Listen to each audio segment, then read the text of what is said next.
Well, welcome back, gents. Welcome back to another great episode here at the Matrix Network, Toilet Time, subsidy of Toilet Time TV. We are here with another great live episode. I got to put Elder in the mix. How's it? Wow, I thought he said that. Whoopee! And like from the old Mortal Kombat. You know what I'm talking about, Elder? Okay. It's like, whoopee! And then it's like, finish him. Finish him. Yeah. Flawless. Flawless victory. Oh. Yeah. Anyways, hopefully everybody's doing great. You want to read off some of these comments, Elder? Yeah, it's pretty much all Iron Man Bill, but what the heck? Let's go for it. Let's go up to the top and all right. So Bill says yo, 3 O's, and it says game over. Which yeah, after you see the live this or the regular recorded this week, you might be saying game over. Let's tune in because it's really kind of a fascinating subject that'll leave you, I guess, kind of wondering. Anyway, I said yo, Bill. And then, of course, Neo TMN says the Matrix Network is online. Neo is connected. Welcome to the network. Then we had, David Zerm. There you go. Says, hello, gentlemen. I don't know who he's speaking to, but hello to you. The Matrix Network says, welcome. And then Iron Man goes into his rant here. I'm just going to get through this. He says, I'm here early. Tom's mom had to roll. Starting off early. Free Carmelo. Is that like an ice cream thing, like Carmelo ice like cream or something? Gelento, is that what it's called? Yeah, Gelento. I don't know, but it might be delicious. And then he did one of these. I'm a boomer, so he did a GTFOH. Excuse me. I think it's a video game. Get Grand Theft, Fortnite. I don't know what the other two letters are, but Get Hoff. Oh, yeah, I don't know. Anyway, maybe Bill, you could explain to us what that is. Maybe you accidentally leaned on the keyboard, or if you have a cat or a dog, maybe they, I stepped don't even on know the of any keyboard. English words that have FOH. Yeah, so that can happen. And then he goes into his vigilante kind of stream here, and he says, "Bring back the gallows, bring back tar and feathering." And then he asks, what is this stream elements? What do you do with it? And of course I said, just ignore it. Nothing to see here. Move on. That's something I use to interconnect with the live. That's a triggering platform for, like how there used to be like a toilet sound or other things. It connects with the chat and it's triggering things that's interactive with the chat, but that's what I've been having problems with for a while since the transition over to the Matrix Network channel. So, but anyways, that explains what that is. I think it's triggering Bill. He said, well, why is it there? So I think he's feeling kind of triggered. Well, I want to know what this, he said, bring back tar and feathering. Yeah. What's that all about? It's a way to kill you don't somebody. Know what tar and feathering Capital is? punishment. Really? I don't know. Does it actually kill the person? I know it obviously. Well, I don't even know what it is at all. So back in the day, when someone would be attacked, like a public figure or something, you get tar and feathered. They would literally throw tar on you, and I believe it was hot tar, which would obviously burn. And then they dump feathers on you, which will get stuck to you. And if you've ever gotten even a little bit of tar on your skin, how difficult it is to get off. You can imagine if it was poured all over you and then feathers were dumped on you. Is that real? Like, yes, it's absolutely real. Being tarred and feathered. Yes. Well, how long ago was this normal? Well, I think this, like, at least I remember hearing about it like from the 17, maybe into the 1800s. Oh, so it's kind of archaic. I thought you were talking about like recently. No, like let's in the hope it does not 1900s come or back something. because it's horrendous. It's just horrendous. Well, it definitely I'm sounds pretty sure- horrendous. Like talking about hot tar. Yeah, hot tar being poured on you would be pretty bad. And of course, the The gallows, we know what that is. Yeah, I know the Because, Led gallows are. Zeppelin sang about that. Yeah, so we know what the But gallows I'd are. never even heard of tar and feathering as some punishment. I see something like that on cartoons. Then of course, we could talk about the guillotine. Not the guillotine slicer that you use for vegetables, but the I'm all for the guillotine. Like, I think they should bring that back. It's a lot more humane. It's fast. It's clean. We ain't got to worry about all these chemicals, injections, electric whether chairs. it works or doesn't People work, ain't whatever. Yeah. dying. That seems like pain and suffering. Like the guillotines are like guaranteed. There's no if, ands, and buts. It's happening and it's done. Well, and then we can talk about firing squad. Yeah, but even that, you might hit something. You might not have been, it might not have been perfect. You want to make sure suffering's the minimum. Bring back the guillotine. I guess, yeah, you do have more. You have to pay for all the bullets that you shoot. It costs money. You have to pay for all those employees that you're shooting, and then the psychological trauma that they're going to have after that. Right. Yeah, they actually. My understanding is to alleviate that, one gun is loaded with a blank, and you don't know whose gun it is. So you have plausible deniability. You could say, "But mine, I didn't have a real bullet in my gun." Yeah, but why don't you just put this guillotine like on a robotic trigger? Nobody has to do it. AI will do it, and it's done. Oh, I'm sure AI would be happy to do it. That's what I'm saying. It's like people up. It's cheap. It's fast. It's quick. It's good for the prisoner.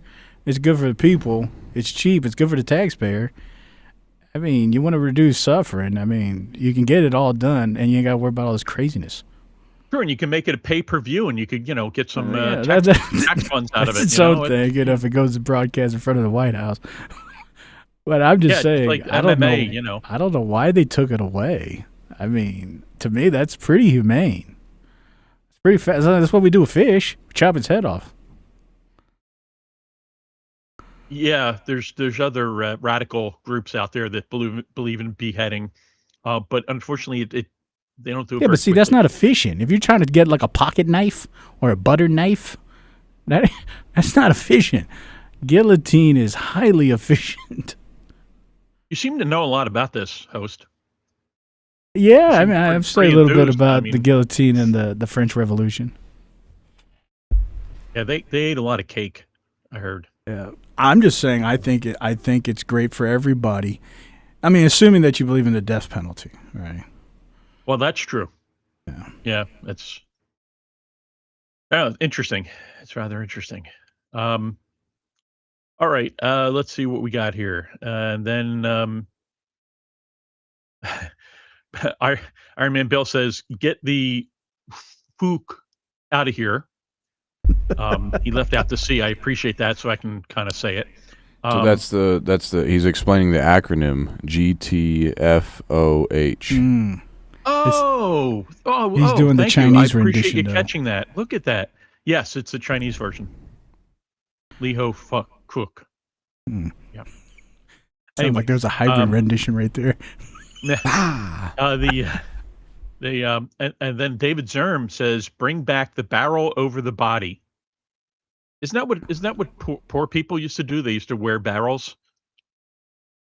I didn't know what that was. I was actually visualizing. You know how when you take out a stump, you have to put a chain over a tire?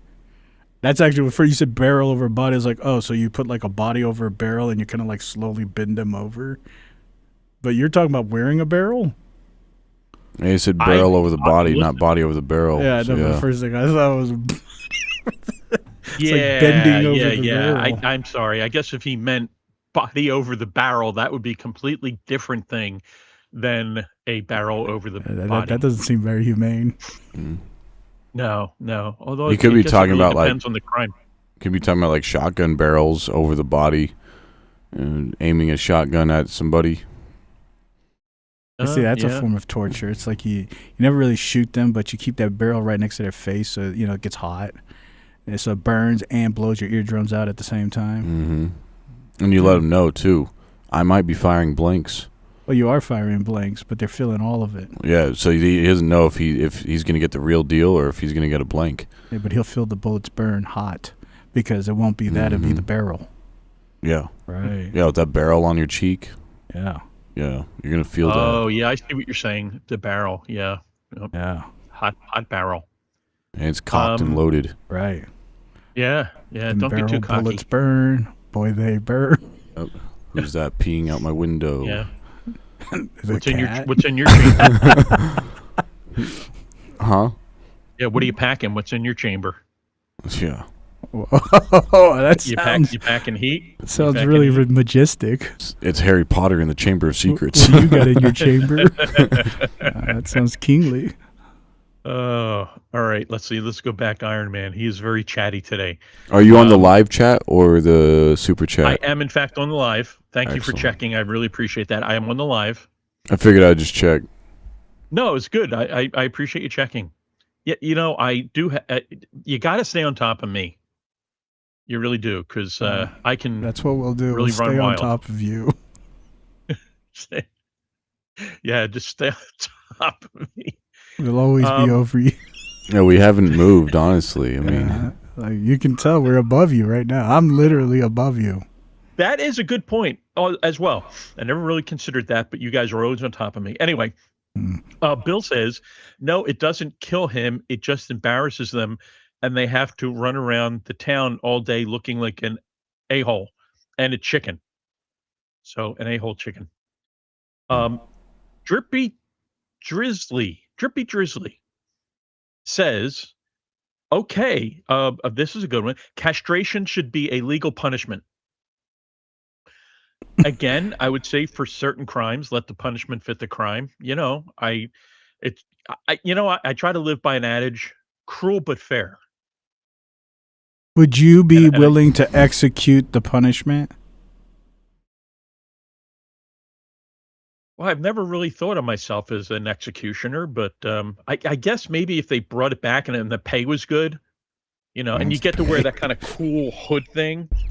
So maybe. I mean, it really would depend on the pay and the benefits, but I don't know. For health benefits. Well, you know, I'm retired now, so it might be a good part-time job. you'd also get a free T-shirt out of it. Like instead of the Punisher on the T-shirt, it would say the Castrator. Yeah. And it but I shows wonder if it would be just one form of punishment, or if the job would include all forms of punishment now. So no matter what, like if it was a beheading, or if it was a tar and feathering, if we brought that back, like if this person, the job would include all forms of punishment. It could be an interesting job. That's a question I always posit when people talk about these things, regardless of what you believe in. It's if you don't think you feel like you should be the executioner, what makes you think anybody should do the executioning, whatever your punishment is, because you're just pawning off this dirty work to somebody else. And so, because I think you can guarantee that there's someone out there who would be willing to do it if they but could. do you want to encourage those people's proclivities of those people who want to do such things? Well, they're doing it legally, so I guess maybe that's good. So we want to breed psychopaths. Maybe what do you mean breed? Well, you're only encouraging their access, I mean, and the more they keep doing it, the more they're going to feel like it's normality, and then they're probably going to have somewhat, execute that normality in real life. The more it becomes common, and they get like execution fatigue. I kind of feel like we don't need any encouragement for them to basically have these proclivities anyway. So maybe you're if we paying can them, so they rein actually feel good. You You actually give them a dopamine hit. I kind of what I'm saying. Like, but rein them in. I mean, yeah, then let them out. Let them free out in the public. Oh well. Yeah. Okay, let's see where we're at. Let's get back to the tar and feathering if we could. Iron Man says tarring and feathering. Yes, let's get back to Torture Incorporated. Tarring and feathering originated in Europe around the Middle Ages, with the first recorded instance in a 1189 proclamation by King Richard the Lionheart. It was initially used as a punishment. That sounds like something that. Yeah, neither did I, but it sounds like something that King James would say. So you be careful, Iron Man. You don't want to start sounding like King James. Waiting for King James himself to show up and deny it.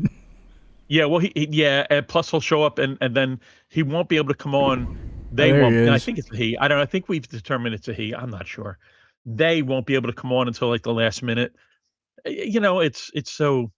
I'm getting King James fatigue is what I'm getting. Let's see where we're at here. Stockade, anyone? I thought about that. I thought about, when you were mentioning these things, bring back the stocks, you know. Um, David Zerm says, yeah, wearing the barrel. Yeah, wearing the barrel. That's not a punishment. That's what poor people needed to do because they couldn't afford clothes, so they used to wear a barrel. Just so you know. I feel like David Balenciaga would probably take that and run with it today. Yeah, that's a good point. I'm waiting for them to bring back the barrel. Yeah. Mm-hmm. I wonder if we could copyright that, so if they do, we could make some money off it. I don't know if you can copyright a barrel. And we need to copyright it and not let anybody know. That way we can get them. Yeah. Well, I think you could probably copyright the straps that have a particular logo on it. Like, if it was, some kind of fancy. What about like bamboo growth torture? You're not talking about sticking bamboo under your fingernails. I'm saying you have these young bamboos that are growing, and you strap somebody right above it, and as it slowly grows, it slowly protrudes through your body. Wow. So I can definitely see a future for you in the torture industry if it becomes legal. I mean, I didn't make that up. I mean, that's actually a known torture of the ancient. You have a bright future ahead of you at that company. Sure. Yeah, I'm beginning to feel like there might be some potential here, guys. I don't know. I mean, they're legalizing a lot of stuff. If they could legalize torture. So do you want people with those proclivities out and about? I don't know. Maybe it's like it's like one of those situations where you get a whole bunch of people together who have proclivities, and you let them get it out. You know what I mean? Work it out in a controlled environment, and then it kind of like eases them. Isn't that what they're doing? Like on the 250th birthday at the UFC in front of the White House? Is it sort of like the Purge? Is that how it's going to start? I guess they're just going to bring random people up into the MMA cage, and I think there was a real purge in Vietnam a couple years ago. I don't know. That sounds. There's videos of when it was happening, and this I think it was a Vietnam lady. She had this little store in a mall, and she closed the door, and she thought she was safe because everybody was running out there, but she didn't know there was actually one of those guys inside there. She locked herself in, and then the video you can't see. You can just watch it on the, certain websites. The guy comes in and chops her head off. Oh no! But they're chopping everybody's heads off. It was literally some kind of wild purge. I wonder if that's madness. I wonder if that guy was named Carmelo. That's some Vietnam guy. I don't know what his name was. Oh well, Carmelo would do good over there. He went for the heart. I mean, these jokers went straight for the head. Yeah, but you drop them. See, that's not a bad idea for a prison system, honestly. Like, instead of being in prison, let's say you're a thief or whatever, you get caught. They'd put you in a city with a bunch of thieves. So yeah, you're gonna have to live in this. It's almost like a 15-minute city. You can't leave. Escape from New York. Yeah, it's like survival, but prison. Yeah, but you're really living. You have a real house. You can find love, all that. But everybody's a thief there. Right. And everybody's stealing everybody's stuff. And make it like the Truman Show. It's filmed. It's live. Yeah, sure. You could do that. You don't have to have cameras there either. Not for a TV show anyway. But I mean, you could just make sure nobody escapes. But you can have a normal life there. You can get a job there and all that. So you're going to work hard for your money, but somebody in your same community is going to steal from you. Yeah. Same thing with murderers. Like, yeah, you're going to be dropped in this city full of murderers. Yeah. Well, I guarantee you, it's probably a good idea, but I guarantee you, like every other civilization, and ancient civilizations were brutal. At some point, they're going to unify. There's going to be there's going to be like this hierarchical figure, and they're all going to unify, and eventually they're going to run the thing, and eventually they're going to monopolize it, like any other ancient archaic civilization. Now you could have the robots there to even the playing field if one group gets too powerful. People have suggested before, like, why don't we put the PDF files and the psychopaths and all them on the front lines of our military? Why not? I mean, obviously they're on the front line, so if they do anything stupid, they just put them out right there. I mean, the people behind them can do something, but they're on the front lines. So they're the people who are going into the most dangerous places. They're the people defusing bombs. They're the people doing all this stuff. I mean, you don't need to be an aggressive person to defuse a bomb. I guess it just depends on what's the pros and cons of how much will they be self-inflicting. Like, will they cause more of a problem? And yeah, you have to kill them, of course. You have to shoot them. But would they cause more of a problem than a solution?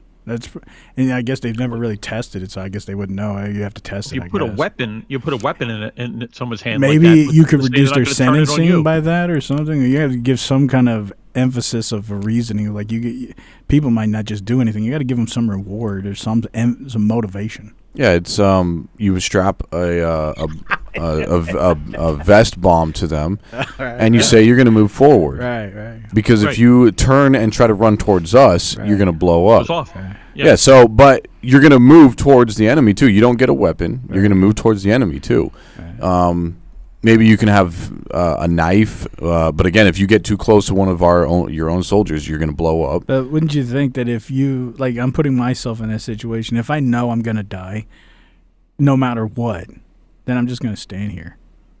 Yeah, just I know, but if everybody progressively does nobody's going to do that. You think the PDF files are just going to stand there and take it? Well, they know they're about to die anyway. They're not going to stand there and take it. Those are the most cowardice people on the planet. Guess. That's why they do what they do. They take advantage of the weakest people because they're too even cowardice to even go to a bar and try to pick up a real human, a grown person. So they do it to children. I guess maybe they would just... Yeah, they're not standing there and taking it. Now, psychopaths, I don't think they would take it either. I think they're going to still want to live in hopes that they're going to try to control the situation. And you can play with the psyche of all these people, too. Like, yeah, if you do this, then we'll let you rank up in the military. And, that's what I'm psychopaths saying. Like, if you are give drawn some to power. motivation, maybe the psychopaths will probably, they'll like, okay, I can level up. But if they get nothing, they need a path. Like, they need some goal to conquer. If you don't give them anything, I think I don't know what they're doing. Well, you guys are talking about, like, the Suicide Squad. Sure. I mean, if we use colleagues' idea, like you strap them with a bomb. I mean, that's a criminal. That's a coin flip. You do it or die, right? And you go and do this mission, and if you do the mission successfully and come back, we'll let you go. We'll pardon your sentence. Yeah, it's funny. We actually just watched that. Me and my family. I had this idea before. I've heard other people talked about it too. So the Suicide Squad movie probably got it from those people. But that's a movie. Yeah, Suicide Squad is a movie. I thought he just made that up because I was like, yeah, that sounds like college. Yeah, no, yeah. It's been around for many years. Yeah, is it an old movie, like a General Patton movie? No, it's newer. Oh. But the bombs. Superhero movie. Oh, it's like a Marvel movie. Yeah, the bombs wouldn't hurt anybody else. It would only hurt you. So it would be inside your brain or something. They would just inject you with some little microchip. And so you would just be terminated. You can't run towards somebody in hopes to blow them up or whatever. Your neck and just blow your head off. Something like that. Yeah. But then you could also have a big belt bomb on them too, so that way you are going to go forward. And yeah, if you need to be a sacrifice, that's what you're going to do. So that's what's going to happen. Nobody's going to miss you. Another thought I've had is, why don't they take the people who did something to, let's say you kill mom's son or a daughter or something. Whoever you hurt, you let them take revenge on you, on that person. So that's another. It's like, so if you hurt all these children, or if you hurt all these women, or you murdered 30 people, whatever, psychopath, you let their loved ones have their way. And you just strap them down to a chair and be like, all right, well, the judge could actually rule this into a real thing. Like, all right, all the parents or loved ones involved, they get to have their way with this person. They can do whatever they want in this closed facility in the prison system. So we know we're monitoring the whole thing, but they can do whatever they want. Call it the escape room. Yeah, no. Well, if they want to do that, sure. If they want to play some kind of saw game with the individual. Well, I had my psychological response, but I was more interested in what you think. A lot of people probably think like that, and that's a solution. Why do you think they haven't done such things like that? I can think of a few reasons, but... Yeah, I was thinking too. I guess maybe you want to interject. Why do you think they haven't done such things? Because I think a lot of people would agree that they like that idea, like a reciprocal punishment idea. Sure, there's a part of us that I think there's that revenge feeling, but I think if you look at principles, people would say that revenge isn't justice. So then why are they? Well, that would be okay too. That'd be okay too. Let's say you can actually let the prisoner go. So you can let the prisoner go. You can forgive them. If you're the only person out there, there's multiple parents involved or husbands or wives involved, you can just choose not to participate in what is about to happen. So you don't have to show up. If nobody shows up, yeah, we're going to let the prisoner go now. So apparently he didn't hurt you guys bad enough, and now I'm questioning as a judge if he hurt you guys at all. If you guys don't want to do something, I'm questioning now the validity of the whole system. Well, I would say this. I think there's a big difference between forgiveness and participating in a punishment. I mean, I think there are many people out there that they're called to forgive, and they're able to forgive someone who has wronged them or a member of their family, but that doesn't mean that forgiving them doesn't mean that they still don't deserve punishment. But I think at this point, there is such a thing as, at least in our society so far, I mean, according to this discussion, it's getting a little dark, but there's humane punishment. I don't know, stuff was kind of light to me. I mean, we haven't really gotten too graphic. Well, let's say you're a mom who wants to forgive the man who abused her child to death. And you're that mom, and you're saying, okay, I want to forgive him. And you tell the judge that. And the judge says, okay, so what do you want to do with him? Well, I want him to suffer in prison for the rest of his life. It's like, that doesn't sound like forgiveness. It's like, you may as well just do what you want to him. You can do whatever you want. And then when you're done with him, we'll let him go. If you want to kill him because he killed your son, you can do anything up to his death. Good luck. But if you don't kill him, let's say you don't have the heart for it or whatever, just realize we're going to let him go when you're done. So whatever you feel like you need to do, get it off your chest. This is an eye for an eye, tooth for a tooth principle here. So how badly he hurt you, hurt him. And he should have known that going in. Honestly, I think a lot of crime would drop. Well, that's what I was asking. The people Elder, why do you think that something like that hasn't existed yet? Because I think a lot of people would, participate and want to see that. I have no doubt that there are people out there that would definitely I think there's probably more than not.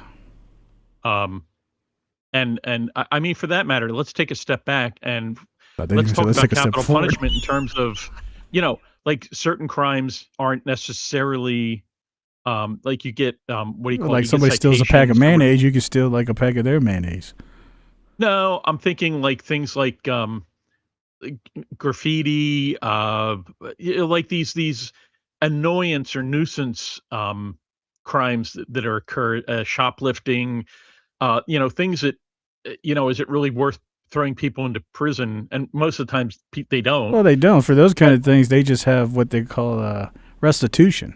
Yeah, so that's sometimes, how those are easy. Those would be easy to handle too. Though, I mean, don't you think corporal punishment would work well? I mean, if someone was caught. Are you talking about like one lash comparative to 40 lashes or something? Yeah, absolutely. Yeah. You don't think that would curtail some of this mischief violence? No. Okay, I beg to differ. I think that if someone it actually just depends on somebody's social condition. Pain from performing. If you're on the streets and you don't have a home and you don't have a lot to lose, I don't think so. About. Sometimes the punishment doesn't fit the crime. So let's say you steal some gum or something at a gas station, and now people are going to chop your hands off, like both your hands, maybe your feet. It's like you're going overboard. This is stupid. Yeah, I know. That doesn't fit it. Yeah, so that's where you can't do it like that. What you do is you just tell the person, and this is where jail comes in handy. So I'm not one of those guys saying we should get rid of prisons and jails. I think we should have them. So you're going to go to jail until you pay back that 50 cents, which whatever. And you're giving that 50 cents to the person you stole it from. You're not giving it to the government. You're not giving it to the prison. So you're going to do some labor for the prison system. They might have you out there picking up trash or whatever. You're going to work off that 50 cents. So either way, you're going to work for what you pay for, I guess. Yeah, and that's what it would. Or you're going to do labor for that store that you stole from. And I'll let the owner of that store decide what they want to do. Would you like him to go to prison for this much? Or would you like, and there's a limit, of course, but... No, I think we're on the same page when we agree that the punishment has to fit the crime. I agree. I absolutely agree. I mean, maybe if someone's caught graffitiing, they're the ones that have to scrub the graffiti off of whatever. But my question still is, why do you think this hasn't happened? Like, it sounds like a lot of people would want that. Why do you think we still have never seen any kind of reciprocal type of punishment system? I don't know. I don't know. You think it's because people know that where it's going to lead is going to be pretty radical, and they don't want to start the choo-choo train? Yeah, it could be because we know that there is law enforcement that abuse their authority now. Some of them do, and I guess if you gave that kind of power to certain individuals, they probably would abuse it. So yeah, it's a good point. Because I mean, I guess police the whole officers can idea of start the system claiming, is it's supposed to "Oh, be these humane." groups of people, they were doing this when they didn't. It was all staged, just so that these people could get beat up or killed or whatever." Because there's a reciprocal thing because of claims. Like the police are claiming they did this, but it was all fake. Well, yeah, I know. No system is going to be perfect. Maybe I'm saying because I'm sitting here thinking, it's like a lot of people probably would agree with a reciprocal function. The problem why don't you do it? Yeah, innocent people get punished right now. There's nothing you can do with that. Yeah, people are going to lie. But at people least in jail, cheat. you're not taking your eye out. What do you mean? At least if I'm in jail innocently, there's a chance I can come out with my eye still. But if I go, if somebody says you're guilty of this, and now the punishment is they can chop your hand off, but I'm really innocent, I can never get my hand back. That's true, but whoever lied is now going to have to that pay, person probably get their tongue cut out, get his head chopped off or something. Yeah, it could be. Well, I would say the tongue, but so you couldn't speak lies. Well, it's probably got to be a greater crime because you actually caused innocent suffering, so it's probably going to have to be a greater crime than the first crime. Oh, so you get the punishment the other person got, cut your hands off, plus you get your tongue cut out because you lied. Yeah, something, I guess. Yeah. But I'm wondering, because I assume if I asked like a big consensus of people, I would say more than 50% would say I'm down with that. And I'm just wondering, why has nobody actually asserted this kind of function here in America? Now, there are other cultures that do such things. Hey, why maybe not I should run for America? office on that platform. I'm not running for nothing. Yeah, you can't stop innocent people getting charged, unfortunately. It's just going to happen. But you can at least prevent it by warning the false accusers that worse things are going to happen to you than are happening to the person that you're accusing. So if you're accusing someone falsely, then there's going to be worse things for you. So it does. Ancient, I think it's some ancient Canaanite law actually that had that if you ever got caught lying in court, you were just going to be put to death. It was instant death for lying in the court. So it really kept people on their P's and Q's. No, but there wasn't a whole lot of false witnesses at that time because it's like, well, nobody's brave enough to do that. Like if you get caught lying, it's over for you. There's no redemption for that. So no, that makes sense, because if you cause an innocent person to be punished and to come to harm, yeah, you're right. It should be a more severe punishment for you. I agree. Because the most common one is like, of course, there's a lot of women that get raped. That's real. It's fact. But then there's also, I wouldn't say just as much, but probably a good bit of false accusations where men go to jail and they've never raped nobody. But these women don't get any reciprocal punishments for that. Now, that's crazy. Right. Yeah, imagine telling them, if we find out you're lying, you're going to die. Right. And what woman's going to stand there and say it after that? That's what I'm saying. That's where I was like, that's not right. That's not fair. I mean, if you can damage, because not only did you damage that person is in prison, you can't fix all the propaganda that was spread about this person. And so regardless if he comes out as innocent, there's still going to be all this residual of his life as being, well, maybe he really is a rapist or something. You can't fix the psychological residual. And so, especially if you did it how I'm proposing, where they, she accuses this guy of raping her. Mm-hmm. He's obviously straight. He's not gay. So now he's going to get raped the same way. Right. It's but not by a human. They'll just use like some device. You can have an eye for an eye thing on that too. Yeah. Fine. And so it's not going to be pleasurable. It's not a human being that's going to do it. There's no emotion involved. It's literally just going to be like a stick that, and this lady's going to get to do it to you. You're going to be tied down, and she's going to have her way with you. But that means the reciprocal punishment is there's going to be some mechanism that does it to the woman. I would assume there'd be a reciprocal. You're saying if she lied? Yeah. Oh no, the penalty for lying would just be death off top. But see, that's what I'm saying. We're over here coming with like the quasi system. The question I'm still having is, why don't they integrate this if so many people would be on board with it? Well, one reason I think is the elites who are running this whole show right now. Maybe they'd be afraid. Yeah, they're guilty of a lot of things, and they already know if they ever do that and they get caught, it'd be over for all of them. But at least the elites could say, as they do now, I'm just going to put an exception for me, whatever. So then let everybody else deal with that. I mean, they could do that. They could always do that if they want to. They do it now. So it's like we're never going to have that done to us. But the rest of you guys, that's how we're going to keep you orderly. It could be an incentive to get rich. It's like, yeah, if you get enough wealth, yeah, you don't have to worry about any stuff. Right. You're free. Yeah, you don't get. That's like that Time movie. But that's a question. Why have, I guess we'll just stay in the United States, have not implemented such a thing? Well, another reason is, go ahead. No, it's just I was going to say back to the dark chats, but what were you going to say, colleague? Yeah. I was just going to say, I think it'd be too gruesome for people. That is really barbaric. And yes. I think as much as people would like it, or at least they imagine they would like it, I don't think anybody would actually go through with it. I think it could have happened in the more barbaric times that humans lived in, but today, even if this guy did horrible things to your children and then killed them, and now you can do whatever you want to this guy, I think a lot of women think they will do things. I don't think they'll actually do those things. As soon as the guy starts screaming and blood starts screaming, they're going to feel bad, like, what have I done? Oh, no. And then they're going to have a hard time sleeping after that. It's just really messy. Let's say they do go through with things and they do torture this guy until his last breath. This woman's not going to be the same woman after that. So maybe the argument is we're civilized people, and civilized people don't act barbaric. And then it goes down to the idea of we're a moral people, and so we're going to do things that are separated from our idea of revenge. Yeah. But then again, by doing that, people abuse that system, and then it just breeds more abuse.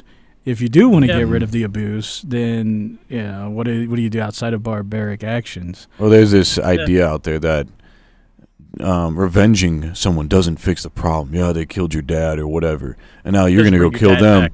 Yeah, it doesn't bring your dad back. And maybe that's just a forced idea from Disney and Hollywood. Maybe it would actually make you feel better.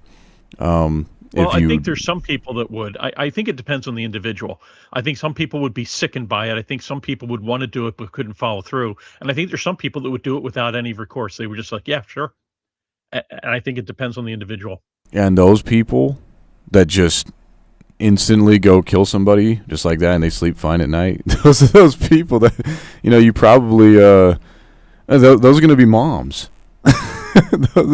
Those moms are going to be so used to doing this. That's going to be a normal thing. I don't know what society would look like. So as much as this system in theory sounds like it would work, I don't know if it would actually work. Like, not in the psychology we have today. Maybe it would actually be really good for us. It might actually be really good and healthy for our psyche to see some blood and all that, but there's only one way to test that. And once you open that... Yeah, to understand consequences for your actions. I think that's something that we've lost in our society. People not worrying about consequences for their actions. Universalizing authority. See, a lot of these archaic cultures that still do stuff like that, it's very patriarchal. It's very hierarchical. And the aggression is done by men, right? And men seem to have the proclivity able to execute chopping somebody's hands off or whatever. But... so they preserved a woman in that sense, but they will chop a woman's hands off. But they preserve the woman in that sense that they don't give the woman the ability to act in violence because they want to preserve the motherhood, the nurturing, the things that they still think are very important.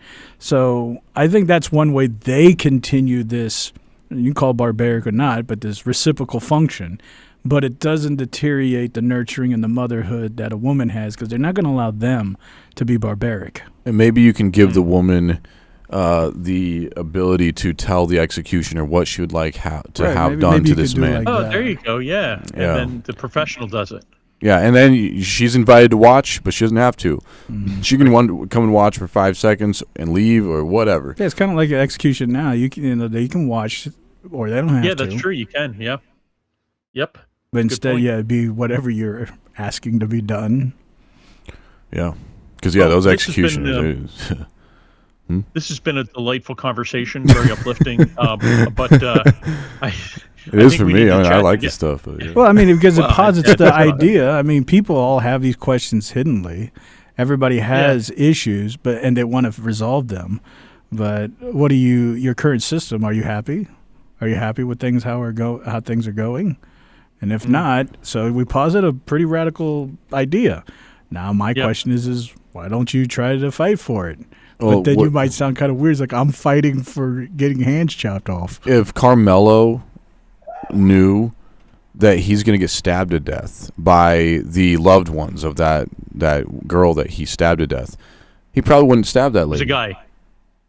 He stabbed a was guy? a football player. They were both football players on the football team. They were both I'm thinking of someone else. Mm-hmm. But there's another young black man who stabbed this girl to death on a bus. This happened a couple of years ago. The train? Or train, yeah. Irina. Her name was Irina, yeah. Yeah, I don't remember. But, yeah, he literally, she wasn't doing anything. She just had her headphones in. She was just sitting there. Yep. And he just walked him and started stabbing her. Sliced her throat. Well, he sliced her Yeah. throat. Oh, yeah. I guess I'm confusing stories. But, yeah, so he killed her. For some reason my brain confuted both those stories. But, yeah, so would he do that if he knows, I'm going to get caught because there's cameras everywhere, especially in this day and age, and they are going to slice my throat. If I slice her throat right now, they're going to slice my throat. But whoever her loved one, her dad, boyfriend, children, or maybe aunt, uncle. Normal people, but and there's also mental health people. Like there are crazy people that do stuff like that too. Because if you're just randomly going up to people and just stabbing them in the back of the bus, there's probably some mental instability here. Even better. So those kind of people get weeded out of the community because that's going to happen to them. So it's just a cleansing process. Sure. It's great. But, that you probably can't stop. But, you can they will actually be, I guess we'll say, exterminated. Yeah, and there is no distinguishment between race or whatever. Right, it's like everybody is under the same umbrella. You do something, it doesn't matter what color you are, color you want to be, what gender you want to be. Makes no difference. You're all getting the same. Yeah, that's probably the only argument against is what will it do psychologically to a society like America? See, America has really fought for the universal value, the universal justice, empathy, turn the cheek kind of mentality. Now you've been propagating this for hundreds of years, right? Or let's say at least 150 years, at least that idea. And now all of a sudden you're going to change this into a retaliatory. And it's really hard. It's like you have this really sensitive person and now you tell them, all right, it's time. That psychologically probably would do some radical because they'll see other people. They're not affected, right? So they're going to start seeing people. So they're like, yeah, that's right. I'm going to do it. Like Tom McLaughlin over here. He's like, yeah, I'll do it. And they're going to see people like Tom McLaughlin going over there and doing it. And then we're like, what is going on? Yeah. And so I think it'd be a tough thing psychologically. But maybe if you give it 50 years or so, people get used to it. Because we used to do it before. Gladiatorial combat. Mm-hmm. Like we used to do before, hanging people. Right. Like what Iron Man was saying, to bring back the gallows. That's what they used to do on American soil. Mm-hmm. And I'm sure they did it on every soil, I think. They used to have this capital punishment in front of everybody so all the children can see, oh, that's what happens if I do something stupid. It was even more radical back in those days. Some counties and states would allow self-execution of violators. Like if you go onto their property, they had the authority to hang those people because they're the jurisdiction of their property. And so in some states are even more radical. You don't even have to go to court or any of it. You violate somebody else's property, they have the jurisdiction to execute that judgment. And it's not just shoot you. They can just hang you. And see, at some point it starts getting into like now it's in my hand. See that if I saw on like in Florida news, this guy got caught trying to break in and he got lynched, and now he's still hanging out there in the front yard. It's like some guy had the gallows on his front yard. Right. And Because see, you have the trespassing. public gallows somewhere, I guess. yeah, that would be used by the Capture someone. media. Yeah. It's like, oh, look at this guy who got hung, huh? We're bringing back the old times. See, that's real libertarian thinking. It's like, don't tread on me. It's me and my land. But Yep. then again, that's a two-way street. So I was like, at some point, we need to probably, give some state interaction here, because, anybody could say, yeah, I'm telling you, he was on my land. Like, nobody knows if he's on your, but he's lynched now, and he's hanging up on your front yard. Yeah, well, one more thing. I know we got to read these chats. I guess you could just spin through them, and it might be kind of funny. I don't know. We'll see. But Well, there's probably comments, on what we're talking about, I'm sure. yeah, I'll just recently there. So I have a neighbor who I've talked with before, in just friendly conversations. We got along. We had this fun conversation about authority, and she was all like, she's all against authority, all authority, police, all authorities. Like anarchist. Yeah, and she has a daughter, and so and I was telling her, well, what do you do if someone takes your stuff? And she was like, well, I'll handle it. I was like, what do you do if they take your stuff when you're not home, or when you're asleep, when you're not there? What do you do? And she's like, well, because she hates police, so she's not going there. She's like, well, I'll find out, and I'll do something. I was like, okay, so you're just not gonna be able to do anything. What are you gonna do if they come with more firepower than you? And she didn't really have an answer for that either. I was like, so eventually, it is nice to have. Yeah, I don't like the police any more than anybody else. We've all been victims of police brutality, but there is some point that they do something. They do something out there. It's not like they're completely worthless. They do something. And so anyway, recently, so that was about 2 or 3 years ago with that conversation. Recently, one of her daughters took one of my kids' toys and threw it in a big dumpster can with, we don't know what's in there. There could be needles, glass, all kinds of just trash. So all these kids went and dumpster dived in this big, dangerous dumpster to go get my son's toy out of that dumpster because that lady's little girl threw it in there. So we had to have another conversation, but it was interesting because after I was thinking about it, and I was talking about it with my partner, and they were telling me that, yeah, didn't you guys have a conversation a while back about the same thing? And I was like, oh yeah, we did. Like, we actually talked about this very thing about boundaries and authorities. Like, what if someone comes and takes your stuff? What do you do? And she didn't, because she was saying we shouldn't have boundaries either. She was saying we shouldn't have boundaries. Everything should be for the people. We should be able to do whatever we want. And I was like, you already know you don't really want that. You don't really want that, to share all the stuff you worked hard for. Why would you even go to work at that point? Why would anybody go to work? Yeah. And if nobody works, then you're not getting anything. You don't have toys anymore. Right. Nobody's working. Nobody's building toys. Nobody's making food. Nobody's doing anything. Nobody's getting eggs, no carrots, no nothing. So everybody dies.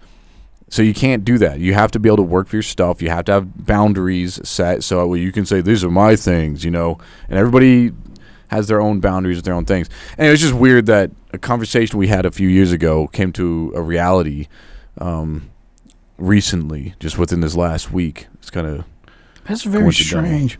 You can't have communism, which is the fight of equality, so everybody gets everything, without the construct of inherent value. Like, for everybody to get a distribution, there must be a distribution. Like, if we all get a bowl of rice, there must be this boundary of a bowl of rice. There's a limit.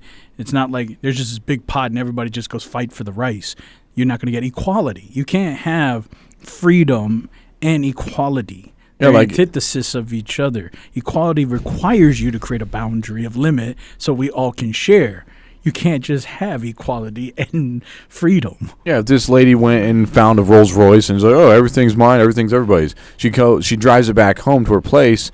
She can find out, "Oh, someone took my home while I was gone," and then she's gonna get out of her car. She's gonna try to get back in her car. It's like, "Oh, someone took that while I got out to go check on my house," because it's all free. Yeah, I know. So she has to just constantly live on the run. It's like, oh, I don't know where. It's like you're. But she'd be the only one because everybody else is stealing.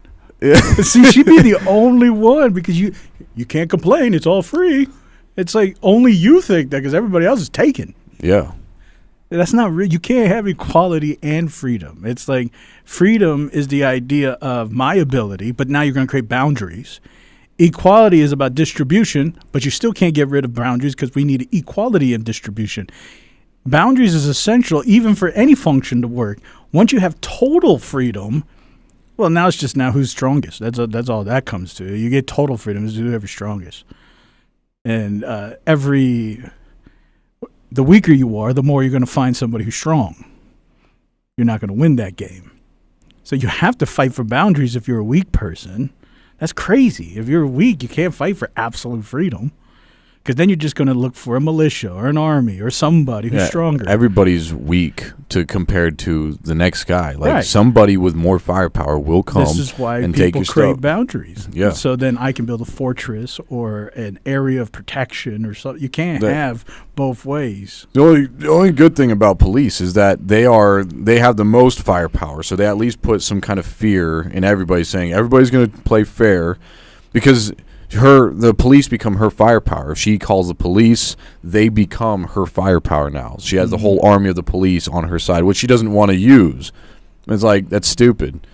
Why don't you want to? You have a whole army behind you. All you got to do is one phone call. They're right there, locked and loaded, and they can do all this stuff. They can shoot people, do all this stuff for you on your behalf. Yeah, they might shoot you in the process. You know, they might abuse you. You know, join a militia. But yeah, your odds are that they're going to take care of business before they shoot you. So at least, well, yeah, that's true, because if they shoot everybody, they lose their paycheck because their paychecks come from property tax. So if they shoot all the property owners, ain't nobody paying property tax. Yeah. So so they can't shoot everybody. Yeah, it is a lose-lose, but you lose less using the police. They have to preserve some people. Yes. Now. So there's a coin flip here. Yeah, but but one side of the coin is weighted. So yeah, if you're more rich, then you might have more weight on being protected because you pay more property tax. Sure. Then it's more weight on it. But even poor people still have the benefit of the police. It may take lower value. Right? Yeah, it may take a few years for them to get your stuff back. And they may never find the perpetrator, you know. Yeah. But I mean, I've experienced that. Yeah, at least though. Never get my stuff back. Yeah. Never. Still haven't. Yeah. That's all right. Though. At least the fear of the police, having respect for your boundaries. They're saying this is your land, whether you're renting it or owning it. We respect your land, and we're going to enforce everybody else to respect it. Because if the police are standing there, nobody can come onto your property. It's kind of like legally. the mafia, you know. You know that they can abuse all of it, and they do abuse it. But just people seeing the mafia, people out there on the corner, like the patrol car coming by, I don't want to deal with the mafia. So it's kind of like that idea. It's like it's bad, it's not great, but it does do something. Like seeing the mafia patrolling around, it's a hitman. They can hit you, but it makes everybody feel like it's a hitman. So it's a universal hitman. Yeah. Yeah, so it does something for sure, but yeah, there's sometimes you just never get your stuff back. I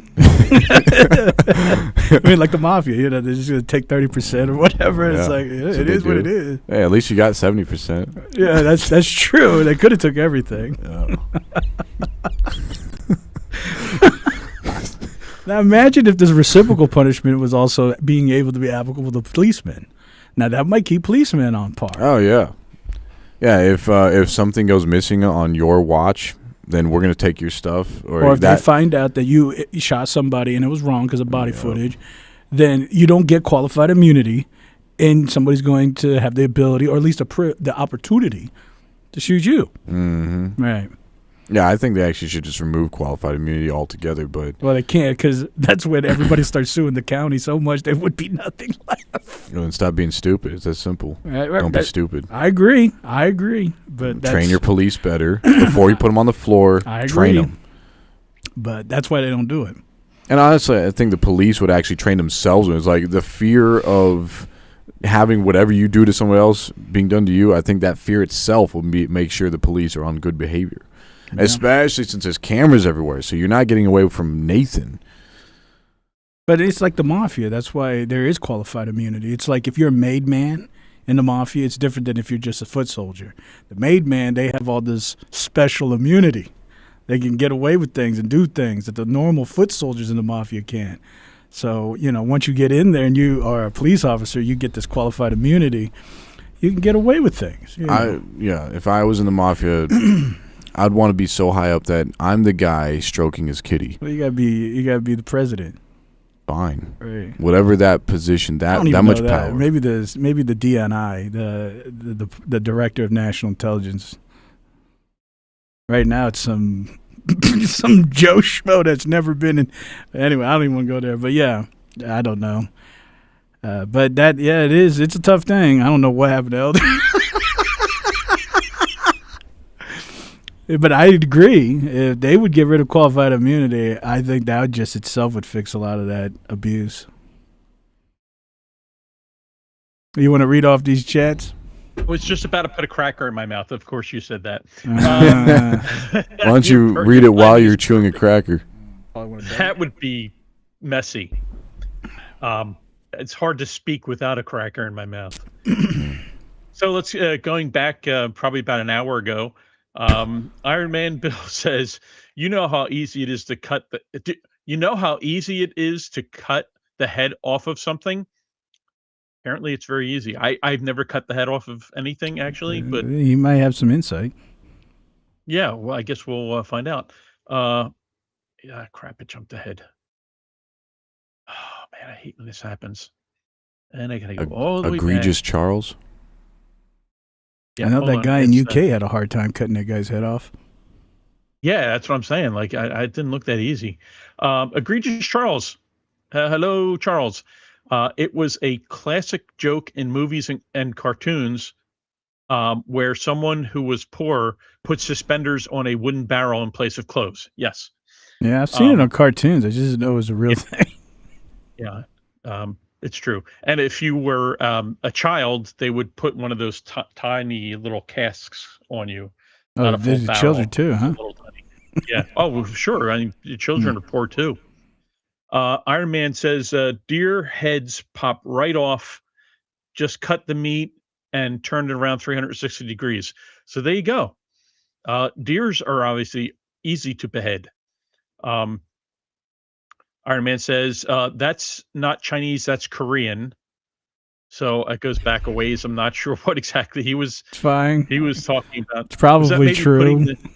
I wouldn't put it past it. Yeah, I'm not quite sure. Things would be attributed. Oh, dang nabbit on a stick. Hold on. This is. Oh, now I went too far.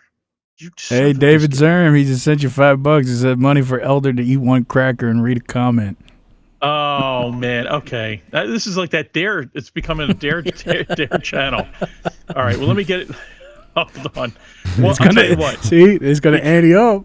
Next thing they're gonna tell you is the next thing. 4 David, crackers. I'll tell you this. Just because you were so kind to send us a donation, I'll read what you want while eating a cracker. How's that? I know I'm really pimping myself out here. All right, let's see. At least you're pimping yourself. Yeah, that's true. You're not being pimped. It doesn't kill and embarrass. All right, I'm coming down. Okay, Russian Orthodox. What? Iron Man Bill, Russian Orthodox. It seems like it's turning into stream of consciousness chats now. Hey, Russian Orthodox. Iron Man says, colleague got too many kids to be firing blanks. Oh, I see. Yes. I guess he's talking about the fact you have children. Apparently, needs to go to Bill that thinks you have a lot of children. I don't sperm know. bank. Do you have? It's a shotgun wedding. Yeah. How many children do you have, colleague? That you know of? Well, one's 27. We know. Yeah. I've 2. Okay. How old's the other one? Hmm? How old's the other one? Since one's 27. Well, with my first wife, yeah. That one, yeah. So you have 2 with 27. your new wife. I had a few with my next wife, and then a couple more with the one after that. But this wife, I have More 2. than 2. So Okay. you've learned now Well, after the you third get- time. Yeah. Yeah, Iron I'm on Man my says 4th. They Quadruped. Iron Man says they kept my grandmother in the living room for 4 or 5 days in my house when she died in the 50s. Oh, after she passed, Wow. wow. Wow, that's like Ed Gein. Yeah. Oh no. King James here. There he is. Did you guys start early today? Actually, I think we did. We've been starting closer to 4:30, and I think we hit it close to 4 today. Today we were almost just about on time. Yeah, we're I don't know what's wrong with us. We were on time. Sorry, it won't happen again. It won't happen again. We'll make sure we fix that. Egregious Charles says we're breeding psychopaths through mate selection. Oh, in Mate some selection. communities, the number one most attractive thing a man can have done is unalive someone. That's what turns the women on. Wow. Actually, there is a trend for that going on right now here in America. What's that? A lot of there's psychopaths who a lot of women are after, like psychopaths in prison right now. Oh, you're talking about like women that are attracted like Charles Manson and stuff like that? Yeah, stuff like that. They try to get with guys in prison. Yeah. Ted Bundy, he was another one. Of course, they have to look attractive. Obviously, you can't Charles be killing Manson people. looked kind of third base. Well, you have to look attractive, and you have to be killing people. You can't have one or the other. But maybe Charles Manson just had a cult following. You know what? Well, In he one did. of Well, he did before he went in. Yeah.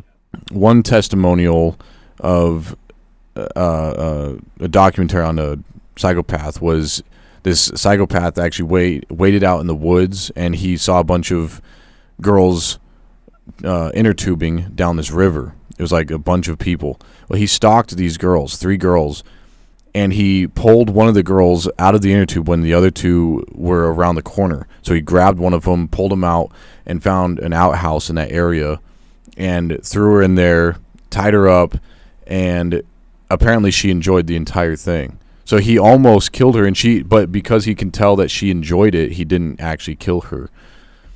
And yeah, so she actually saved her life, but she was unhappy with that. Like, she actually wanted him to do something. So she saved her life unwillingly, like Yeah. involuntarily. Yeah, she wanted him to do something, but he didn't even rape her. Like, he didn't do nothing. He actually let her go. It was disgusting to him because it wasn't creating the fear trigger. He wanted her to be Right. scared, and she wasn't. She was actually enjoying it. Mm. It's like, well, that's so. Not even the psychopaths can. They have psychopath fatigue probably today.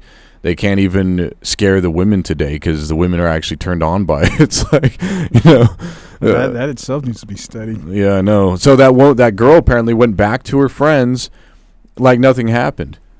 Of course, she was sad, and apparently her friends wondered where she was. She's disappointed. Yeah, but she said she just went to the bathroom real quick, and now she's back, and nothing happened. But she's after probably that. the real psychopath. No, Well, there you because go. most Yeah, women are like hey. that. I'm telling you, there's guys pretending to be psychopaths on social media. Whether they're pretending or they really are, I don't know, but they're pretending. Like, there's actually they're making it look really real, chopping people up.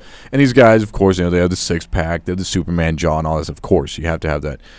But if you look at the comment section, it's all women, and they are all ready to go. They're like, "Oh, sign me up! I want to be next." And it's weird. But it's probably That's under the because we illusion live in that a it's like depraved a society. script.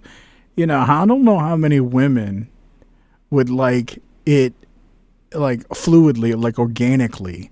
Like, you're just out there hanging out with your kids at the theme park, Right, yeah. and then you get yacked, and it's like tied up. You're like, Oh yeah, not if your kids are out there. You'd have to secure the kids, make sure the kids are safe. So if the psychopath said your kids are safe, they're with your husband, but you're not safe. Oh yeah, she's gonna melt. You can't have this dialogue. That she's itself gonna melt. Is weird. It's like, first let me go ahead and give you some safety protocol, then we give you a disclaimer. But I'm just saying, it's like if a woman could get yoked and she has no problem with it, like this story, I'd say that's it might be borderline personality disorder. You're looking for so much attention that it's like, I'll take any of it. Like, this is good. You really love me, don't you? You really love me. It's weird. So, just a lesson, a word to the psychopaths out there: if you're going to be a psychopath, make sure you look hot. That way, at least both parties will enjoy it, I guess. Or it makes dating much easier. So dating fatigue back too. To the chats. Back to the chats. Yeah, sorry. Iron Man says, I've got 357 reasons to meet King James.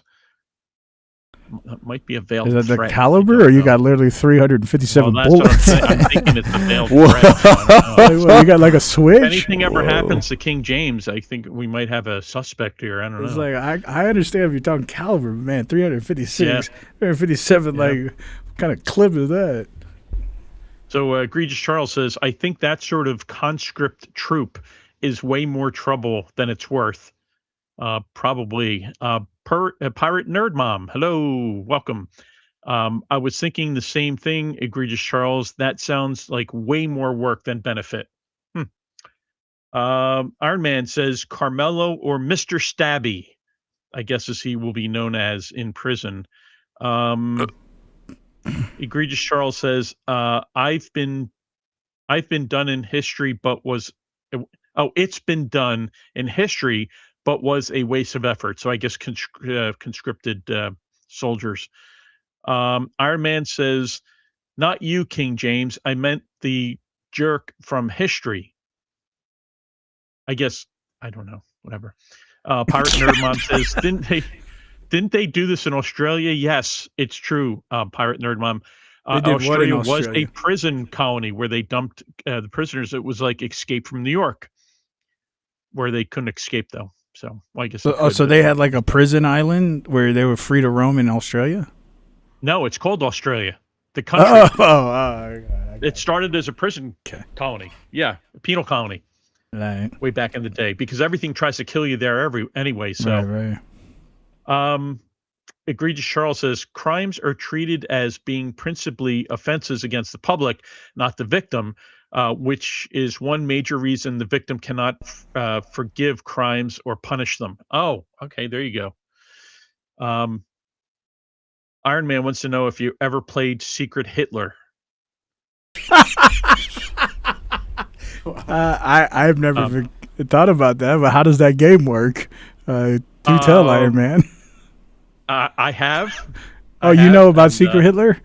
I do. It's a kind of a party game where it's you like move to Argentina in the end. Elected, and the key is certain people are trying to get him elected, and other people aren't, but they don't want him elected.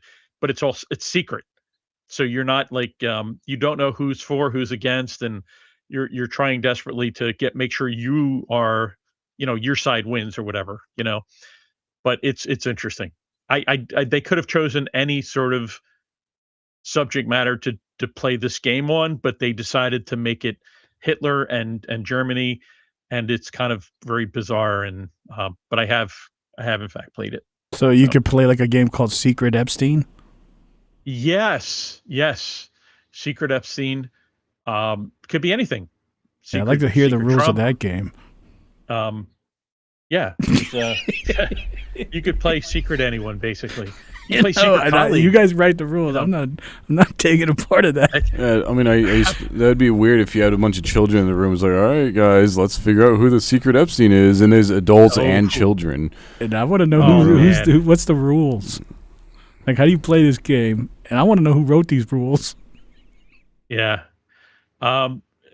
Moving on, Egregious Charles says, if a murderer only targets people whose families will forgive, it doesn't mean the public doesn't have an interest in stopping them. No, that's true.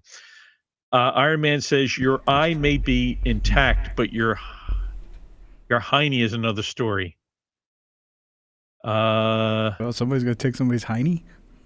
Well, I guess if that's one of the punishments for one of the crimes, Hey, who's gonna you know, execute that punishment? putting someone over the barrel. Which one in the chat is gonna volunteer to be the hiney executioner? I'm not reading that. Leave it be. If the victim got it's a whatchamacallit. Yeah, it's a device.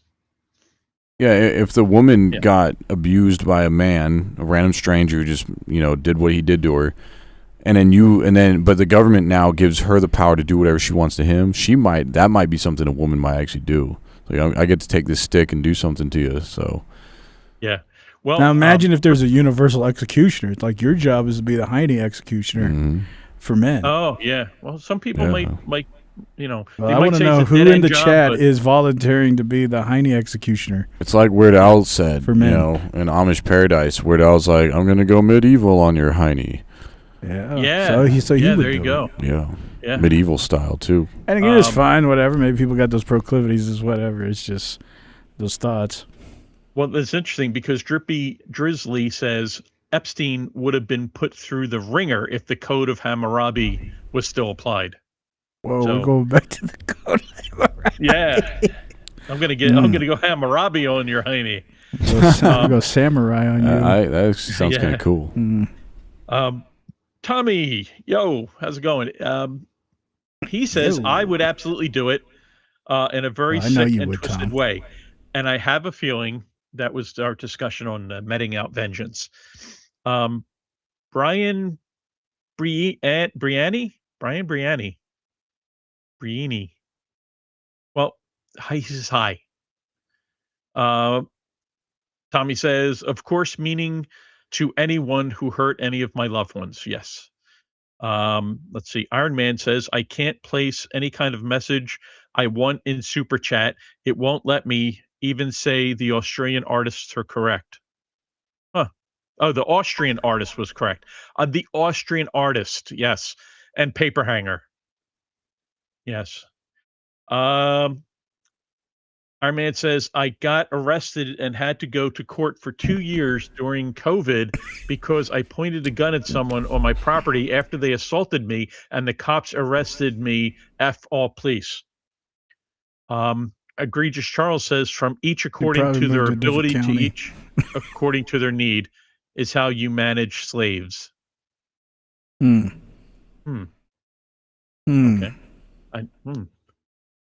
Oh, yeah, I guess that would make sense, wouldn't it? Wow, that's pretty intense because, you think of communism and, yeah. Well, we still have the ability in the Constitution with indentured servitude. If you're a criminal, you're basically still a legal slave. Huh. Iron Man says something like 95% of major crimes go unsolved. Police officers are only there to generate revenue. If they really cared, they wouldn't have qualified immunity. Yeah, that is a little strange, that whole immunity thing. I'll tell you, if you take it away, right, and they continue the abuses, who's going to be paying for these lawsuits? Yeah. Iron Man says 40% of police officers are domestic abusers, according to hundreds of university studies. Well, I think it's because it's a power trip thing.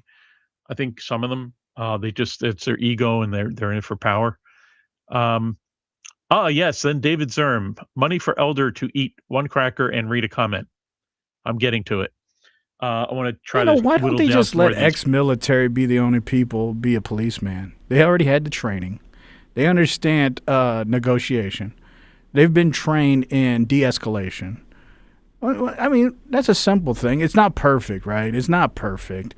But they've already had all this training. You ain't taking Joe Schmo off the ground who got rejected in high school football over here feeling like he's a loser and now he's going to show the world that he's king. At least this ex-military, they've been trained, right? I was like, well, why don't you just do that one simple thing? The only people qualified to be a police officer is at least ex-military. It's not perfect, but it's better than taking, John Boy off the street for getting abused as a high school player. You can get rid of those guys, at least down to a smaller level. Because if a lot of those are your police people, the good old boys, you already know it's going to be an abuse. Off top. Just off top. That's where you have a king versus a kang. Oh, talking King about, versus like Kang. Interesting. little Kang. A little bit of Marvel Little Kane. thrown in there. Daddy Kang. Kane. That Kang. What y'all talking about? I'm saying that's a Iron simple Man, thing they could do. Iron Man donated $2 and said, "I was right. Israel is a crap hole." I honestly, I was just kind of reading it the way it was written. I didn't any kind of implication as far as how. I'll give Iron Man one thing. He's pretty creative. Like he'll probably find every way to assert this location. Yeah, I didn't even see it until you said it. Yeah, me neither. I thought it was a question. Like, is real hell a crap hole? Like, because he's. What I was thinking. I was like, yes, it probably is. The real hell is a crap hole. You would not want to go there. But because I don't know about that place. We were talking about all this, rape stuff and men and all this, the code of, and that's what I can't remember who said the code of Hammurabi. That's what it talks about in there. That's where you get the idea of if a man rapes a woman, then he's going to be raped just like she did. Pretty ancient. But that's what I thought was the context. Yes, real hell is a crap hole. But I get it. What you're that's pretty good, colleague. That was a little bit of extrapolation there. But it's not. But it wasn't it. Yeah, it's not a question mark. No, that wasn't it. But it was interesting that you were able let's pause and appreciate what's that. happening right here. This is a perfect example of transmission and intersected realities. Somebody projected something with already a real intention. Somebody else finds it, makes an entendre on it with a different whole interpretation, and then we're all listening to it, and we realize there's two segregations, but it wasn't the intention of the original author. Yeah. Well, there you go. The complexity of writing. mean, that's actually, and it happened live, like right there. It's like, because I was thinking, if there's a real hell, it probably is. And I said, I see the entendre. But it's like, that's not what he's saying. No, it is not. See, he's creative, though. I give Iron Man that. Yeah, I'll give him points. He's going to probably find another way to say this.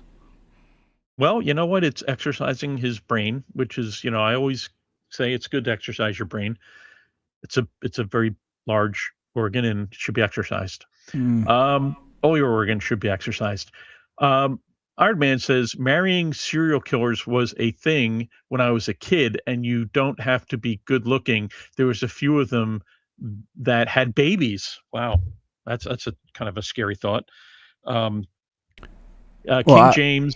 Oh, I'm sorry. Yeah, I'm almost to the end. If you go ahead. Let me just kill these last few.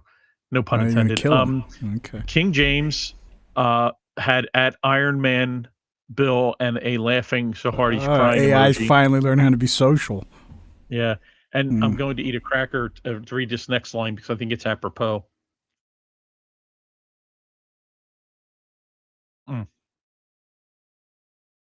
Jeremy Hayberry says, This feels like a freak show. This is the best episode yet. There you go. Is it worth that $5?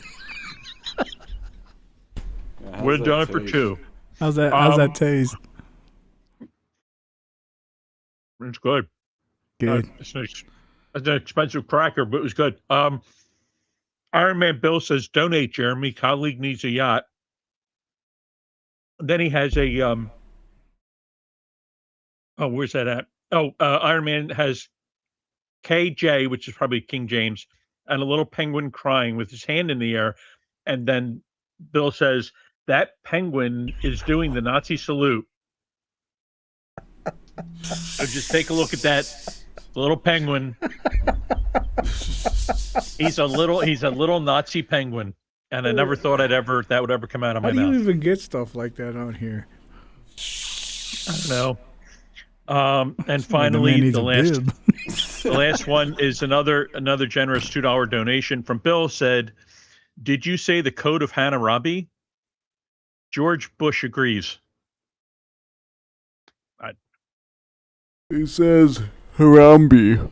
And he says Geo Bush. I already know he's playing word games. I don't know what it means, but he's playing games with no Nintendo. Randy, You're welcome. you're welcome. You're playing games with no Nintendo. I just have this feeling that Elder would not feel comfortable if we had this reciprocal type of punishment system. Is that true, Elder? Oh, that Joker's reaching. Hey, you. Is that true? Well, I would say this again. There's the secular argument and there's the spiritual or faith argument. And You being don't a even need Christian, to I explain would yourself. Say, what? What? I mean, when we were talking about forgiveness earlier, I mean, as a Christian, we're called to forgive people that do against us, and obviously that would be if someone cuts you off in traffic. It's a lot easier to do than if someone harmed one of your loved ones. So I mean, that's a tough call, but we're also we're not the ones to met out justice. God is the one who mets out justice. So I mean, in society, we do have a form of justice in place, and it's incarceration most of the time, or sometimes it could be a penalty as far as like a fee or a cost of something you pay someone restitution. And the ultimate is, we still have a capital punishment in terms of execution for certain extreme cases. But I think I don't think it would be good for society in general. I mean, we're talking about these things, but I mean, Well, you it's talk okay to do about. You just brought intellectual. up the religious aspect of it. Yeah. Didn't the old Jewish people, didn't they believe eye for an eye, tooth for tooth, leg for Old leg? Testament. Old Testament. Yeah. When Jesus came, it pretty much invalidated the laws of. Yeah, I was saying before Jesus, didn't they believe that? Oh yeah, absolutely. Oh yeah. The old Jewish law was an eye for an eye, a tooth for a tooth. I mean, they turned out Um, fine, didn't they? Well, not really. I I mean, if we're looking at Sucks for them. religious context, I mean, and again, this is just religious context. I mean, the Jews spent thousands of years waiting for their Messiah, and the Messiah came, and a lot of Jews said, "No, that's not him." And it's like, He's not him. yeah, and of course, the ones that did believe, and then the Gentiles that believed became Christians, and that's how Christianity was created. But yeah, I can imagine. I imagine Jesus feeling, kind of disappointed. He's there. He comes to Earth. He's the Messiah, and he's like, "Here I am." And like, the Jews are like, "What? No, well, no, that's not you. You can't be." And they like walk away, and it's like, "Hello." It's kind of sad. Yeah, but I'm just But talking anyway. about punishment. I was. I was. That's how what you about- saying that Jesus is saying no punishment, no capital punishment, none of it. I think. I think he's saying that you need to turn the other cheek. You need to forgive. So no more because punishments. eventually, people. Well, there's a separation of church and state. So the state is the one that basically has the rules that has criminals, and they punish the criminals. In terms of the Christianity and spirituality, I mean, the idea is supposed to be, forgive the person, and then God will be the one to give them their punishment in the end when they're judged. But isn't Jesus's God this Old Testament idea? Wasn't he pushing that eye for an eye, tooth for tooth? Well, yes, but I can't go into it. I can't go into it now because I don't have the time. I mean, I would try to explain the entire, Right. history of. I guess why I was thinking about it. It seemed like it worked out for a Judaism lot and of these. Christianity, but it It would seemed take like it more worked than- out pretty good for a lot of these old civilizations. They pretty much all probably were doing eye for an eye, tooth for tooth stuff. Yeah, but think about it this way. I mean, in the what do you call it? The early Scots. I don't know. Were they the Picts? I forget. It might Scots. have been the Picts. The Scots, the Scottish people. The Oh, Scots. Yeah, they were eating their dead, or they were eating their enemies. what? I don't know, but I mean, so you commit a crime, you become dinner. I Whoa, think we've whoa, kind whoa! of moved. Now I moved that'll beyond take that. you. That take your legal system to know. That's like, oh yeah, forget that. Yeah, No, we're yeah. I just mean, gonna we could eat just go you. back to that and say, It's like, that's whoa! Now that'll reduce some crime. You what. know that Yeah, you're gonna we're be on the having menu tomorrow. some long And if pork for dinner because and you solve a lot of hunger problems too. I never even heard that. that is true. See, there's a is lot true. of so there's actually a system that was real, that people their punishment was going to be eaten. I can't speak on that. Elder seems to know about that. I never even heard of it. Like, oh, you know what? Yep, too bad for him. Yeah, it happened to John last night. We're eating him right now. It's like, whoa, that's going to make me say, no more crime. I don't want to eat John. I don't want to eat no more John. Maybe they had stuff going on, yeah. But So but it's like you're making everybody suffer because we all got to eat John. Sometimes you got to eat the cost. They had, I guess it was working out, but then they got conquered by someone, and they had to start following their rules or whatever, and and then we developed to here we are now, where we just basically throw people in prison. Man, that is the next level thing I've ever heard in my life. Like, I've thought about some things, right? I've read some things. I've heard some things. I never heard somebody say the punishment is we're all eating John, and John's getting eaten. So John knows he's about to get eaten, and we all know we got to eat John. See, it's a community thing. It's like I ain't never heard such a thing in my life. Well, I think you Like, have we're all to keep in mind suffering. that they wanted to, eat their enemies. I mean, No, not just your enemies. It might be your brother over here, but he committed a crime. So now we're gonna have to eat him. I'm extrapolating a little. I'm assuming if you're going to eat your enemies, you'll probably eat your criminals, because if you're a criminal, you're an enemy to the tribe. So I'm guessing they probably did that as well. I don't have any proof, and I'm not researching it it would right definitely now. do something with crime. I tell you that. So, host, what do you do with Catholicism? Because they eat the bread, the body, and drink the blood. Yeah, but they believe that that's a god. We're not going there. Fine. So there's probably some kind of abstraction. I'll tell you what. Look up the Eucharist, and I don't know everything the Catholics believe. Look it up all on Google. I'm sure that Google would love to tell you about Catholicism. But if they telling me the that sacrament of Eucharist, this bread is actually the flesh of Jesus, I'm not getting into it. Like, it's actually Listen, flesh. I'm a recovered Catholic, and I'm not getting into the doctrine. You guys can look it up. You can check it out. It's called transubstantiation. I'm just go, if you're interested, check it out. It's I'm just saying, if that's what's postulated, it's like, well, it's hard to say flesh.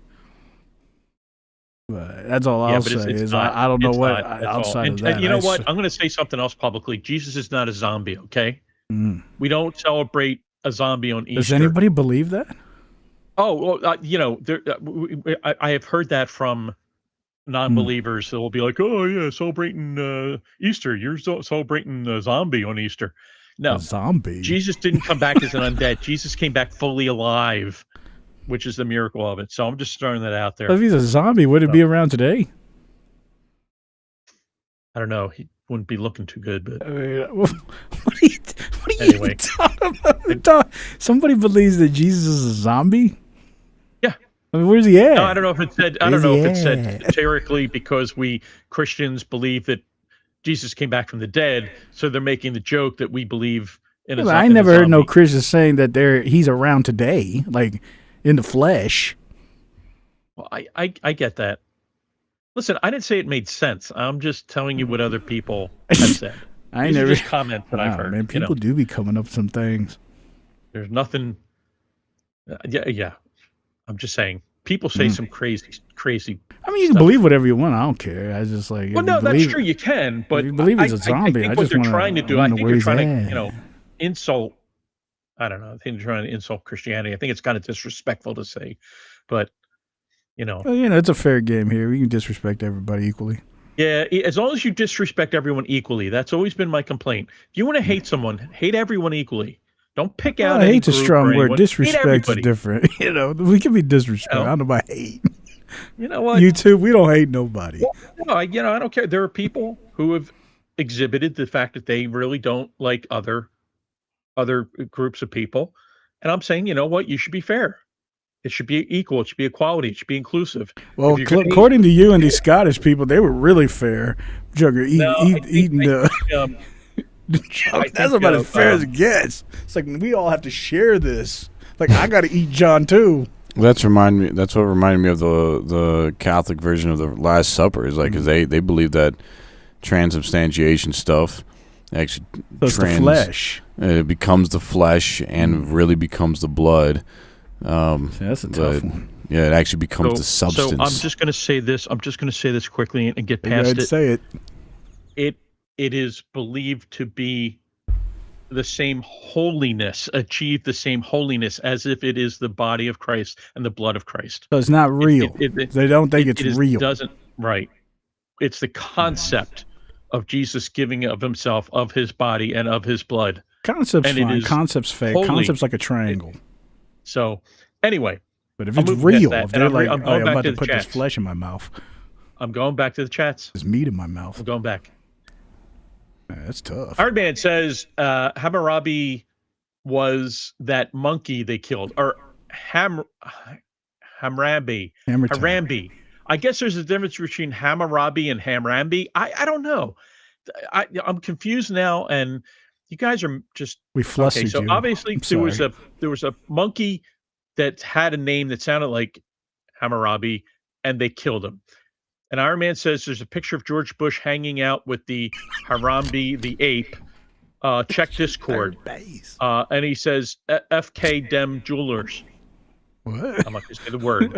Well, what did K Jewelers do to you? Yeah, what did the jewelers? K Jewelers, We don't know what FK means either, so It's maybe that Chinese transcript. Yes, it's Fook. Anyway, Iron Man says if they're the chosen ones, what does that make you? What? I don't know. I don't You think say it's if mutually it bounces off exclusive. me, I it bounces think to you. What you could do? have lots of people chosen. I don't know. Man, you're on it today. Let's see. He says, I don't think that's how it works unless it's mortal sin. You go and tell your sins to the priest, and they're absolved. And they're absolved. God doesn't do that at the end, according to my Christian upbringing in Catholic. Well, It's a mortal. but it's like a Catholicism. He said a Catholicism. mortal sin? Yeah. Catholicism does have different tenets than So there's immortal sin? Christianity. If there's mortal sin? Well, I think using the word mortal there is It's like something that's existing. Like there's sin out here. Like this thing. This is like mortal. I have to go, unfortunately. I have to depart, but I can stay around for the final readings if you read through quickly, Elder. I'm trying. Yeah. Is everything okay? Yes, I have an appointment I forgot about. That's fine. I just want to make sure nothing's It's a previous existing going on there. appointment. He's not forsaking thou. My fingers are hurting. Oh, I think he's abandoning us. I think I think he's hurt over what happened earlier today, and I think he wants to bail. But that's okay. Chancho, I would never leave you. He's a mortal man. But Pirate Nerd Mom says eating people was never a regular thing for Scots. We just do it for special occasions. That's good. That's good to know. Yeah, there you go. Iron Man says Catholicism was stolen by the Satanic Vatican elites. It's okay. We're getting some education here. He also says that Jews, where they kept in reverence to our cardinals, they just don't know it. Jews, where they kept in reverence. Oh man, I mean, I'm getting tossed to and Kippa. fro over here. Kippa. He said Kippa. Jews, where they Kippa in reverence. I don't know. Bill, you got to type slower because I'm not getting it. And he says it's in the Bible that Jesus ascended into heaven. He's not around on earth. He left right after he died. That's true. He did ascend into heaven. I would say that's probably what most Christians believe. That's why I was like, who's talking about Jesus zombie? People who aren't believers. Oh, So there you God, go. like where he's at. Iron Man says 80% of the 100% population is 90% retarded.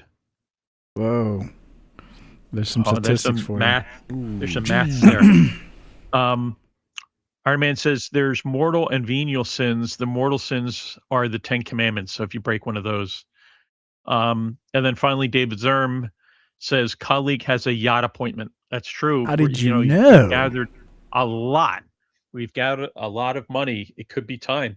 How did you know? I just want pictures of the yacht, man. Just give me pictures. I mean, You can't have those. I'm interested. It's like I thought it was mortal. If you say mortal, I thought it would be immortal, but he calls it venal. So he's talking about like a vein, like a prophetic vein, like a vein, like a vein sin. Means, lesser sins. So mortal sins. I'm trying to remember back from when I was from Catholicism. But isn't mortal sins veins those ones mortal? that are. You know how you have It like doesn't mean a vein. It's not vein. It's like venial. a 2x4 and it's really veiny, and you can kind of see the veins. Yeah. Yeah, that's what we're talking about. So the mortal is the 2x4. No. Hey, Well, you enjoy colleague, your didn't yacht, you say you had sir. to go? See you, colleague. Bye. Be well. Bye. Bye. You enjoy your yacht, sir. Yeah. Yeah, I'll let you guys know how it goes. I joke, you got like a Yeah. Chinese Kong right there. So I'm still stuck on his vein. Venial. I don't It's understand. It's not a vein. That's not what venal is. No. Okay. Anyways, fine. Venial sin. A venial sin is a lesser sin in Catholicism that weakens but does not sever one's relationship with God. I mean, what is this venal? What does that even mean? If it ain't All right, vein, let's do a definition. I'll give you a definition. You want a definition? Hey, I'll it's give fine, you a definition. fine. All right. It says denoting a sin that is not regarded as depriving the soul. Now of you talk divine about grace, venal often contrasted sin. with mortal. I just want to So know what venal is by itself. Forget sin. What does just venal mean? This is as a definition. It's Catholic. It's Christian. It's a package it says deal. Christian theology, but so they created this whole thing called venal from nothing. Probably There's out no of Latin or etymology. There's something. no root. There's nothing. It's just some created concoction. Probably yes. Anyway, there you go. Because the first thing I saw was vein. I was like, okay. Well, I mean, every Maybe word it's doesn't blood. necessarily derive from what it appears to be. I mean, It's true. I guess it could be, but yeah, I don't know. let's just for the sake of completion, let's Complete that thing. complete that thing. Let's put it together. Mortal sin. A mortal sin is defined as a grave action committed with full knowledge of its gravity and with full consent of the sinner's will, which cuts the sinner off from God's sanctifying grace until it is repented. So much different than That's pretty detailed. what Protestants believe in terms of sins and forgiveness. Yeah, I mean, Catholics do have, there is a kind of a rigid system for their rules as far as it. I mean, there's sacraments. They have sacraments, it feels a lot more complex. I think Protestantism and the different sects of Protestantism, it seems like a much simpler kind of system, and obviously it focuses on the personal relationship between Christ and the believer. So anyway, I didn't want this to turn into a theological discussion. I just wanted to answer your questions. Well, that's fine. There's nothing wrong with that. I mean, everybody has beliefs in something. Oh, wait a second. Look at wow, man, Iron Man. Yeah, okay. Iron Man says not venial, Veinal. It's venial, Venial. And he says, what is pronounced venial? Venial traces its roots back to the Latin word venialis, meaning pardonable or excusable. This in turn derives from the Latin noun venia, which translates to forgiveness, pardon, or favor. no one ever does all the sacraments. It's impossible, sort of. Um, I thought of that when I was younger too, Bill. But actually, if you are the sacrament of marriage and you're married and your spouse passes away, you can then take the sacrament of holy orders and become a priest. So effectively, you could, in fact, um, do all the sacraments. That's the only one that would contradict. But I believe, like I said, if your spouse passes, then you could take holy orders. I got an etymological question for Mr. Iron Man since he said all that. So if the root is Latin and it's venialis, is the etymological use of vein today an off-break of the Latin derivative?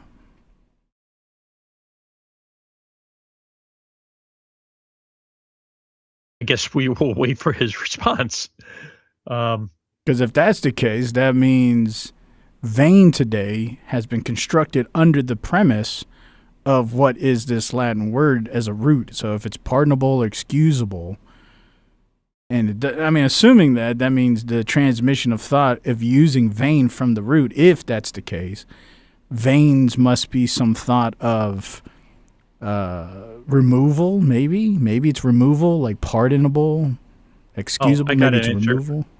I don't know if he'll be able to answer, but I can give you a quick answer. The word vein originates from the Latin word vena, V-E-N-A. So it's a different word. It's different from venia, Okay. Meaning blood vessel. Okay. It was borrowed into Middle English as vein, V-E-Y-N-E, and has evolved to it's in meaning over time. So there you go. It's a channel. All right. All right. Yeah. Shout out to the Latin. Yeah, I guess that's one of those cases where one letter makes a difference. And I will tell you, personally, that my name has been translated in some languages as trash, which is yeah. You leave a couple letters out, and so that's a good time. Anyway, all right. So let's see what we got. Any more? Oh, okay. So wow, we are. Wait a second. I have one thing I was gonna play. Noah Cloud put something in the Discord in the conspiracy section, and it's about these native people giving their testimony about their encounter of Bigfoot. And it's not a tradition that's passed down, it's them personally. And it happened about 10 years ago. And they go back to the location where it happens and they give their experiences. 2 were young children, younger, I guess, maybe teenagers, and 2 were adults. Yeah. I did look at that, yeah. And their testimony is that they're experiencing logs thrown at them. Yes. And so we can watch a little segment of this so you guys can get what it is. But then we can talk about, what do you guys think about Bigfoot? It's kind of a transition. But let me go ahead and pull this up real quick, and we can watch it together. Yeah, that sounds cool. I'm going to eat a cracker. You do that. Okay, let's see. Host PC. All right.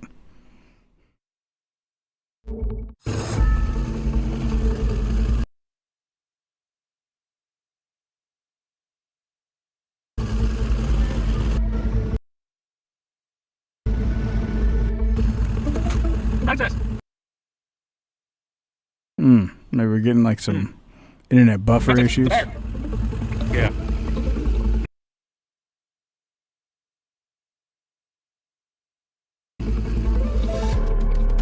Let me jump ahead to where they're at talking. And I was here to happen to the event, and what's your story? Hello, my name is Francis Young. No, I was listening to it on 3x speed. Sorry, let me fix that. Let's see here. Playback speed. The son of Sheldon Gunn. I am an enrolled member of the Blackfeet tribe, and I was here.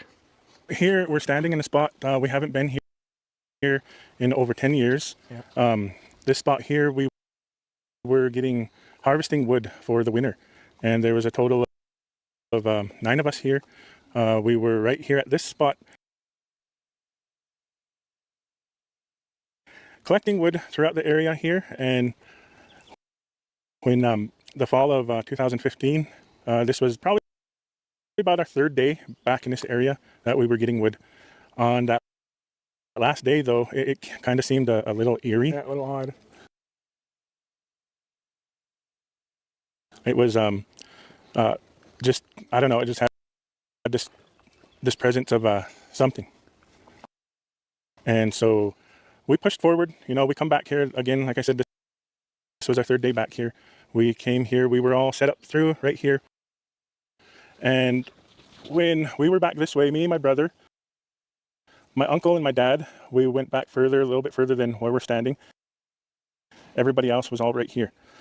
When we noticed something caught our attention back here, and me and my brother shut our saws off, and we went to go investigate. My uncle, my dad, my brother, we went back probably about a couple 100 feet back this way to see what was going on, because we start hearing this yell, like a human type yell, but it was loud. It was quite a ways back, but it was echoing down this valley. And so when we went walking back this way more, we come up upon a thick brush. That brush, you can even see through it. It was dark, and when we were looking at it, you just seen all of these structures, all from the left to the right, back through there. These structures were within that thick brush. Within 10 to 20 seconds, that noise that we were hearing back there, that screaming, the yell, it was right below us, because that noise was even louder. And when you hear that noise, I mean, right now still, I'm still getting chills. Yeah, still getting chills. And I remember when we did show up that day, like my brother said, that something was kind of off, but, you know, we pushed on. And it's, I mean, right now, I just keep staring back at that way, because it's been 10 years since we've been here. And just having that kind of half anxiety-ness of, we haven't been here since then. Last time we was here, we literally got chased out of here. When we were checking everything out, we were checking out the structures, looking at them. It just felt really uneasy. I remember just looking at my uncle and my dad. My dad, he was kind of a bit away from us. But we start turning to walk back to this spot where everybody was. As soon as we did that, we start hearing like this whirling through the air, and it hit next to us. And my brother was like, you know, what was that? What was that? And we were looking around, and here this log was laying there. You know, we were just kept looking around. So we start coming back this way. Next thing you hear it again. Boom, it would hit the tree next to us. Right around that time.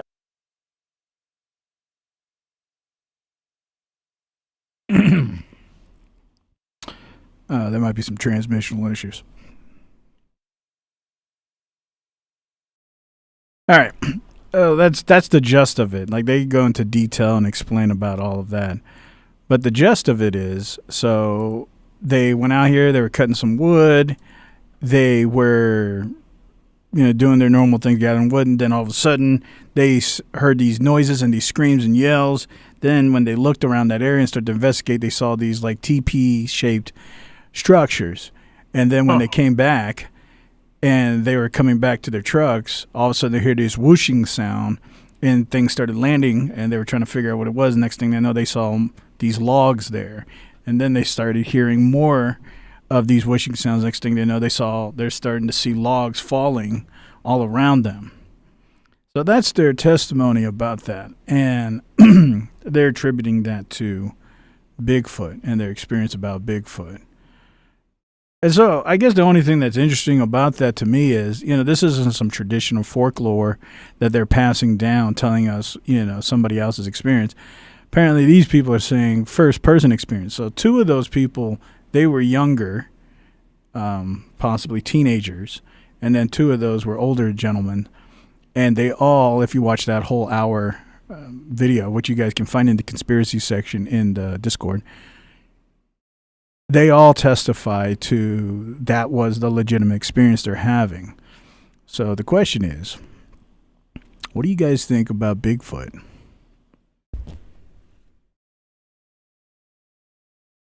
Well, considering I'm the only voice here at the moment, other than you, I'll give my 2 cents. Um, I don't know. I've kind of always been. I mean, the whole story of Bigfoot, it's been around for a lot of years. Um, we've seen supposed film of it and photographs of it, and um, I I think there is some type of a creature, living up in the north, that has a level of human intelligence that is able to keep itself hidden. Um, and I don't think we've never heard of anyone being attacked by it, but we have heard of like people being scared by it.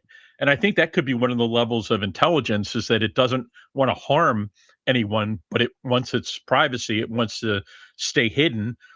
So what it does these things to scare people away, which would kind of make a lot of sense. Now, I mean, you anything could make noises, but if the whole, it's a shame that they weren't able to actually film the logs being thrown. I think that would be really fascinating footage.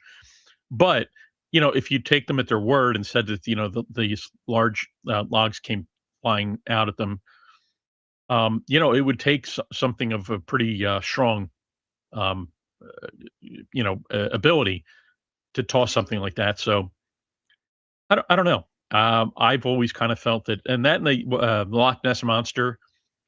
I don't know. I kind of believe there's something out there in that loch. I think it wants to kind of keep to itself and not be bothered, much like the whatever creatures the big feet are, Bigfoots. Well, I was thinking Yep. about it, and it's not an isolated thing. Like, I was looking at where this came from, and it basically started really propagating heavy in the 1920s here in America. And, it was more or less reigning around the northwestern regions is where a lot of these sightings and claims were back in the beginning. But that's Bigfoot, right? So then I said, well, is there similarities of this kind of narrative elsewhere? Well, the first one that came to my mind before I even looked at anything was the Yeti. Everybody heard of the Yeti. Yeah.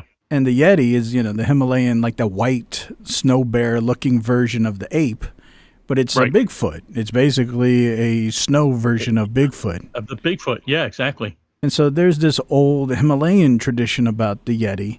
And then I said, well, let me look at what else. So in China, it's called the Yurin, and or the wild man. And they say that dates back, 1,500 years as a tradition of this weird, hairy, beastly 7-foot, 8-foot creature. And then there's the Almasty, which is in Central Asia and Russia, which is basically the same thing, a huge Bigfoot kind of creature. And then in Indonesia, I'm probably not going to pronounce this right, is orang pendek, but it's the same thing. The same idea of this like orangutan. So this one's a little shorter, maybe matching the shorter characteristics of the demographics. But it's the same thing, a hairy, beastly, strange outskirt creature. So it seems like this tradition goes on in Australia. There's something called the Yowie, or the Yowie. Same thing, ape, hominid-like creature. So it seems as though, and the Amazon has one. I'm not going to be able to pronounce this right. Mapingurar. But same thing in the Amazon. Oh, and in Florida, they have the skunk ape. And in Ohio, they have the skunk ape. They have Grassman. So apparently it wasn't. Bigfoot is more or less the northwestern version, but then there's like something evolved from this narrative in Florida and Ohio, but then all over the world. You got Australia, you got China, you got Himalayas, Amazon. And further up north, It It's the seems like Wendigo. this is a common theme, and it's not recent too. Like something like the one in China goes back 1,500 years or so. Yeah. And so this idea of this Bigfoot isn't just like some concoction in America from the 20s. It seems like to be a universal experience that people have had, regardless of myth or not. But myth is predicated on something that was experienced. And from that experience, of course, you can create myths. But like these people that we just watched, these native people in this testimony experience, they're testifying what they experienced. And they believe it. You can clearly see their body expression. They believe what they're saying, and they believe their experience, and they have no belief of that this was some human interaction. Yeah. Yeah, I mean, there's a lot of accounts. I mean, so they've supposedly found like footprints and things. I don't know. I mean, can there be things in the world that are unexplained? Absolutely. Stranger things than that have come out. So, um, yeah, I think some of these creatures could exist. Absolutely. Well, I just thought it was interesting that it's all over the world. Yeah, that too. That is the fact that you can see something like that and the commonality in it is pretty cool. Well, to me, that means there's some validity, maybe, in this as in some other type of creature, because that means they are a derivative or a species of something, because something of this sort is existing in a format, and maybe it's very far and few. But the hard part again is, if it's that so far and few, the question is if they can't breed to the level of really expanding that far, maybe it was once true. Like maybe it was once existing, but maybe it's now died off because they didn't have the ability to breed. True.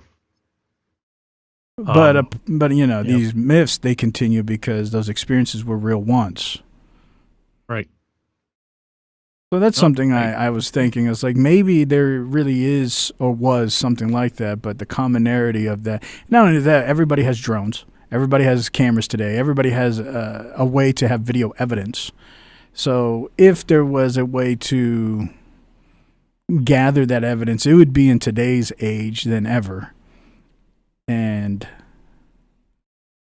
yeah, you're right. Maybe because like you said, reproduction could have been an issue. Yeah, maybe they all died out, which is why we're kind of not really hearing anything. I mean, those guys said they experienced that 10 years ago, but I mean, I haven't heard any recent, any kind of accounts of anyone encountering any creatures like that. There's actually an on-rise of it. There's an on-rise of people talking more about Bigfoot and more Bigfoot sightings recently, within the last like 3 or 4 years. Oh, that's interesting. I haven't really heard about that. I'll have to check it out. Yeah. Interesting. But that's here in America. I don't know about internationally, but here in America. Yeah, some of the other derivatives. Let's go back to the chats. I know that people are inputting some things about what we're talking about, so see if we can get through them. Let's see. I know that Bill said something interesting through here. Oh yeah, he said I took 3 years of Latin in high school. Bill, I'm just curious where you went to high school. I know we grew up in the same area. I'm just really curious. And I think you said you grew up Catholic, so I'm really curious where you went to high school. If you could let us know in the chats, that would be cool. He also says the Kaiser roll is named after Julius Caesar. In Latin, the C's are hard K's, as well as Caesar salad. So it would be Kaiser, which is interesting because I think that's what they call the character in Fallout, where the Legion, one of the factions in Fallout, the video game, their leader is called the Kaiser. I guess it's because they're pronouncing Caesar with a K, which is kind of interesting.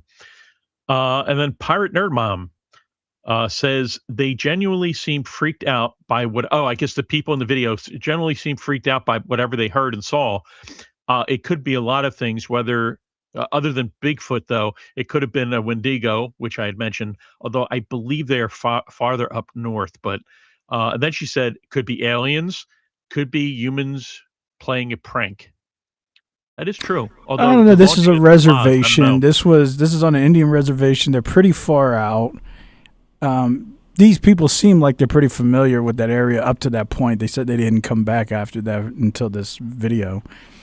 Yeah.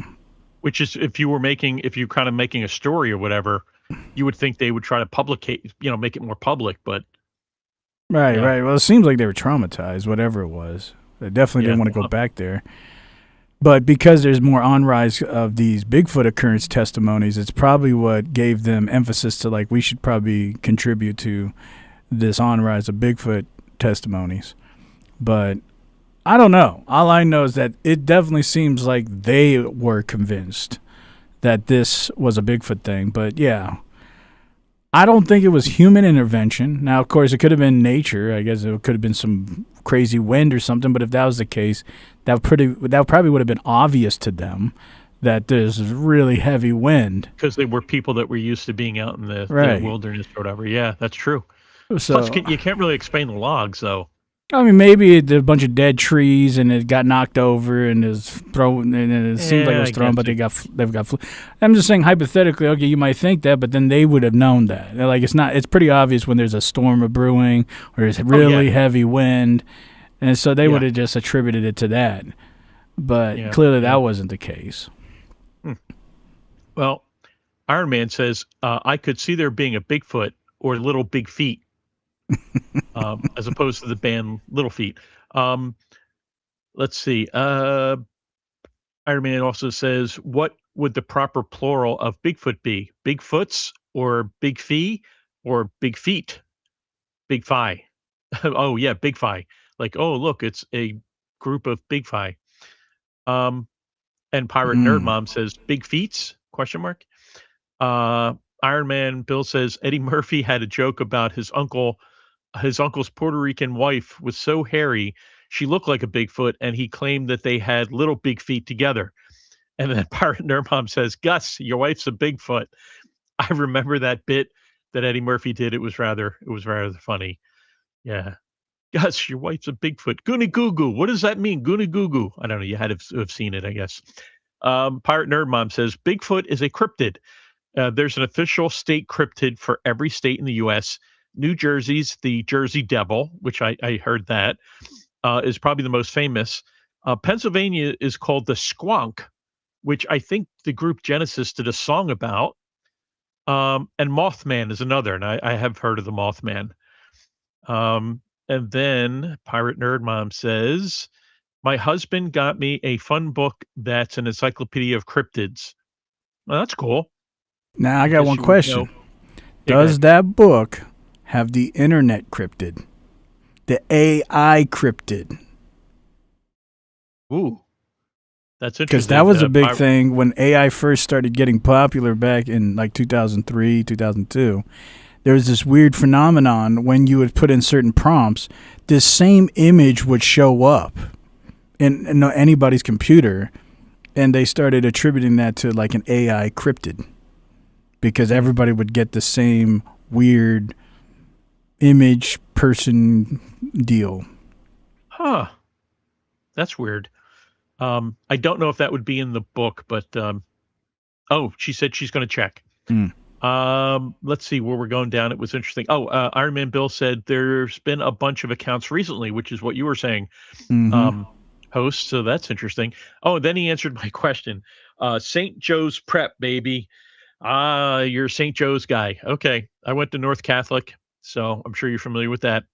But interesting. And Iron Man says, you give some natives a bunch of firewood, or they're going to make up all kinds of stories. Oh, shame on you, Bill. Shame on you. Well, I get that. Everybody has good stories around the fire.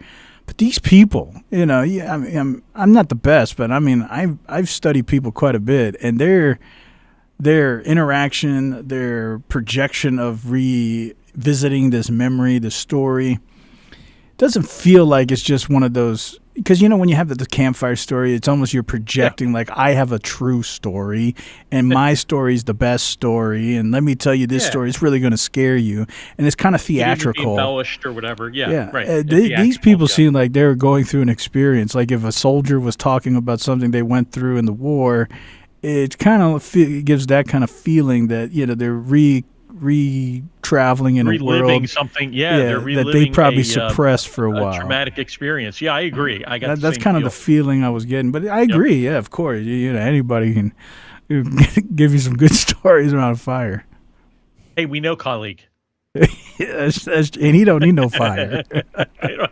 He don't need no fire water. He got good stories. He don't need anything.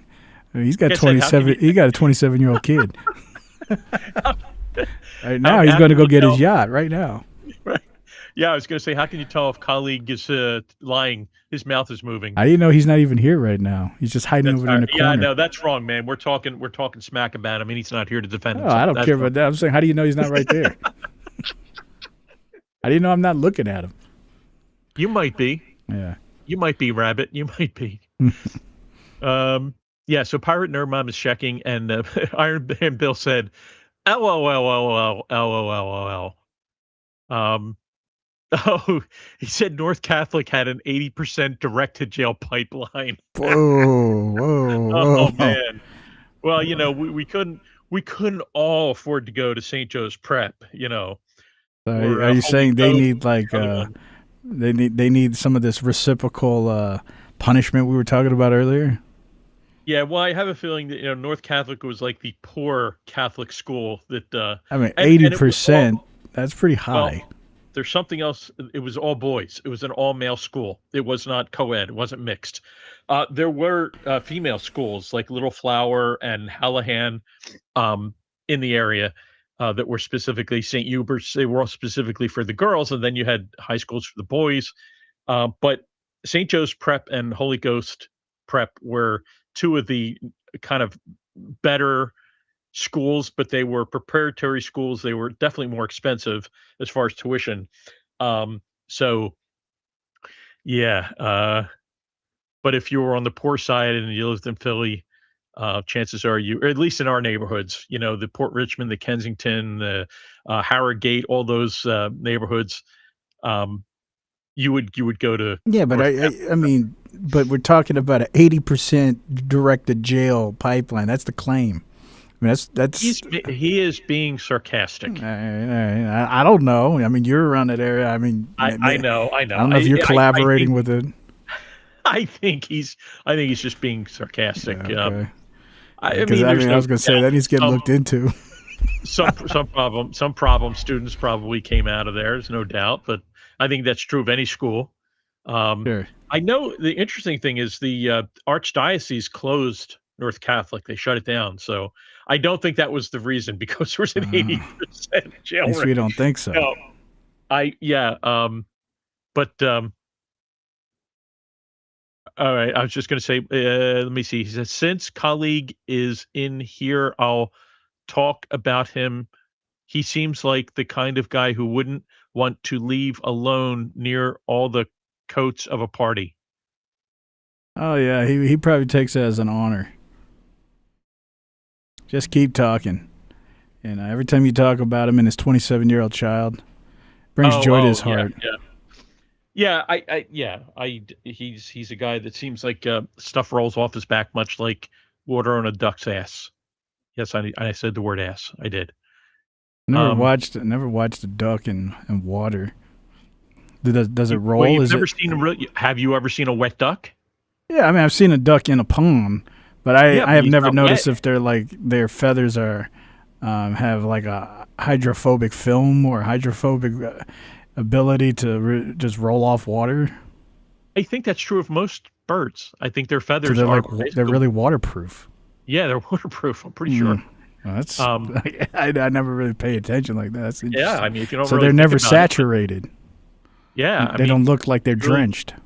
No, every time I've seen a bird in the rain in some kind of water, they've never looked wet. Big Bird has never been wet, as far as I know. So I should be able to take a feather then and dunk it in water, and it shouldn't get all saggy and flimsy. That's true. I guess we could do that as an experiment and see. I think I have, and I think it just turns into like little pieces of hair. Like it just looks Really? all flimsy and Oh, I don't know. wet. Maybe it's different when it's attached. I don't know. Maybe it's just different birds. Yeah.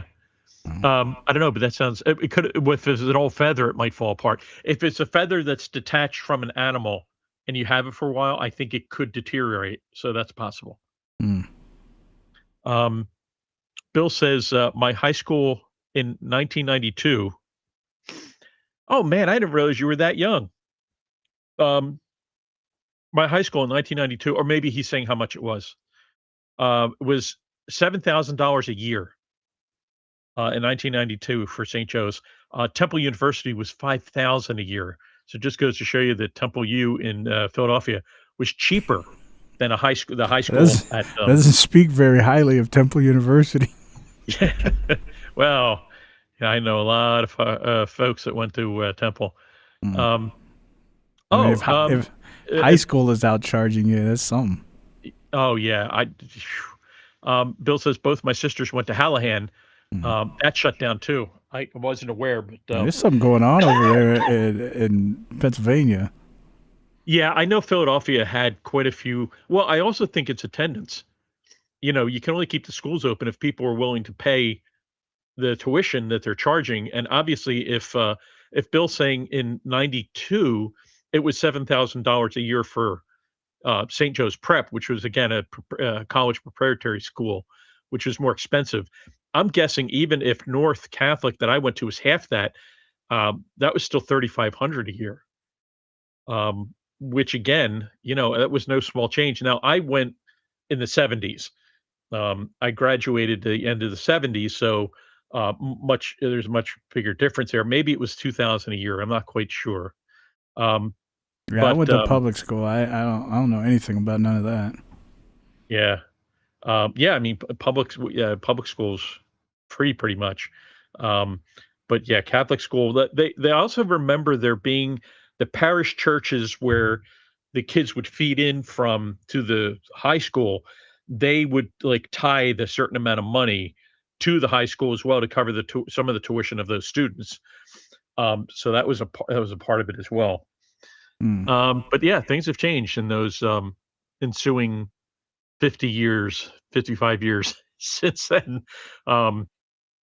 Yeah, where I was at, I don't even know if there was any large. There was like small little, like maybe 100 student private educational facilities, but there was nothing large. It was, and the high school was one of those. It was in Florida, so it was one of those AA or AAA high schools. It was very high level high school, as in like a quality of education. And maybe that's why they didn't have a lot of competition with private schooling. But it's just weird. I don't remember pretty much anybody going to private schooling unless they were expelled. Then they didn't really have much of an option. Oh, right. Yeah. Where was this, if you don't mind me asking? It was in Florida. Florida. Okay. Okay. Interesting. Bill says, eagles and hawks are what are resistant, not waterproof. They get locked down catching. Oh, yeah, that's true because they catch fish sometimes. They got to swim to shore to dry off. Oh, huh. See, that would make sense, you know, that it's to a level. But I think I really remember I got some feather wet and it just kind of like got all droopy and, you know, scrunched in. But there probably are some birds out there that are probably just waterproof. I imagine. But then again, do they have feathers like penguins? Do penguins have feathers? Or is it more of a skin? No, I think that's, you know what? I'm not going to answer because I don't know. I'm saying like maybe penguins have some waterproofing. Well, yeah, because they spend, well, they're an amphibious bird, so they spend a lot of time in the water. But I'll have to check that out. Bill says this is interesting. St. Joe's Prep now is $29,300 a year. $29,000 For private a year school. for private school for a year. Now, That- I guess I'm going to ask the question. And Is or maybe it's there not this such old. a great difference between your Philadelphia private school and public school to justify that cost? From my perspective, yes, absolutely. At least back when I went to school, the quality of the education was much higher than it was in public school. Although the one thing public school had that I was always jealous of was shop You're class. talking about much higher as in like the curriculum The or just the yeah, quality of experience? like the quality, the experience. Like well, I don't know. I think you'd be more prepared for college if you came out of a private school than if you did out of a public school. Um, So the or maybe curriculum is the you'd have same, more maybe, opportunity but the if you were- teachers and the experience of education might have been very subpar. Yeah, I mean, I think it was more of a crapshoot if you went to public school because you're just getting what you get. Whereas I think the expectation is if you're paying more money, you're going to expect better teachers, better education, better classes, better facilities.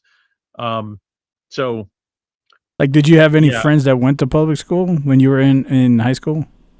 yeah, yeah. I don't know if we talked about the quality of school back then, though. That's a problem. Um, most of my friends that I remember, though, they all went like when I was younger. Most of them went to Catholic school, not necessarily the same one. Mm. They went to other Catholic schools. Some of them didn't live in the same vicinity, so they went to different ones. But now that I'm thinking back on it, I'm like everyone I can now remember that I'm thinking of, they all went to Catholic school. I don't think I was really close friends that of anyone that went to public school Mm. that I can think of off the top of my head here. Okay, I'm just interested because my schooling experience have always been public. I don't really have anything to associate with the context. You guys are talking about like it's fluid. Like everybody's going to private school. Everybody's paying for high school. Everybody's paying for all of this. I'm like, wow, that's a really interesting experience itself. Because if it's common, that means there must have been a higher ability of income. And then that income expenditure must have been justified to the parents. Because that ain't chump change. It's just not like, it's $100 a year or something. I mean, that's quite a bit of money. Mm. Yeah, I mean, the education costs have just yeah, it's unbelievable. And again, I think in some cases you're getting I kind of believe you're almost getting scammed or robbed in some of these colleges and universities. The things they're selling you, what do you call them? Degrees. The degrees that you're paying all that So money for. are you in that camp that you think college is a scam? I think certain college classes are a scam. Absolutely. I'm saying Absolutely. college as a whole. No, I don't think college as a whole. I mean, because colleges produce, engineers, scientists. There are doctors, people that need that specific training. They need to do that. Now, if you're going for teachers is another good example. If you're going for the humanities or like it's just the idea of the jobs being available. I'm not saying there's anything wrong with learning things. I think as an educational institution, there's nothing wrong with it. If you go in and you know that you want a degree in basket weaving and you realize you're going to pay a lot of money for that. And when you get out, chances are there's not going to be any jobs available, but you're so interested in basket weaving that you really want to go through that course and learn all about the history and the different you know what I mean? Like if you're doing it just for self improvement, I don't have a problem with that. But if you're doing it thinking you're going to come out of college and get a fantastic job in basket weaving, it's not going to happen. Do you still, I mean, that seems to be the traditional idea always about higher education, but that's because there's anticipation of a job field or a sector that needs to be filled because jobs are always rotating. Now that we know that the ambition of the, you can call them whatever you want, globalist elite, the rulers, the rich, the powerful, whatever, the ambition of the Silicon Valley gospel is that AI is going to basically satisfy all the job necessities. And that's their fantasy, right? Understanding that as the ambition, it gets harder now to believe in this revolving door that's supposed to be there for jobs so people can justify higher education. So there's old thinking that, well, you want to do that so you can be qualified because there's competition, and so it justifies the cost, is not really applicable. Now you're just getting debt, and you might be getting debt for something that sector doesn't even exist anymore when you graduate, like in 6 years.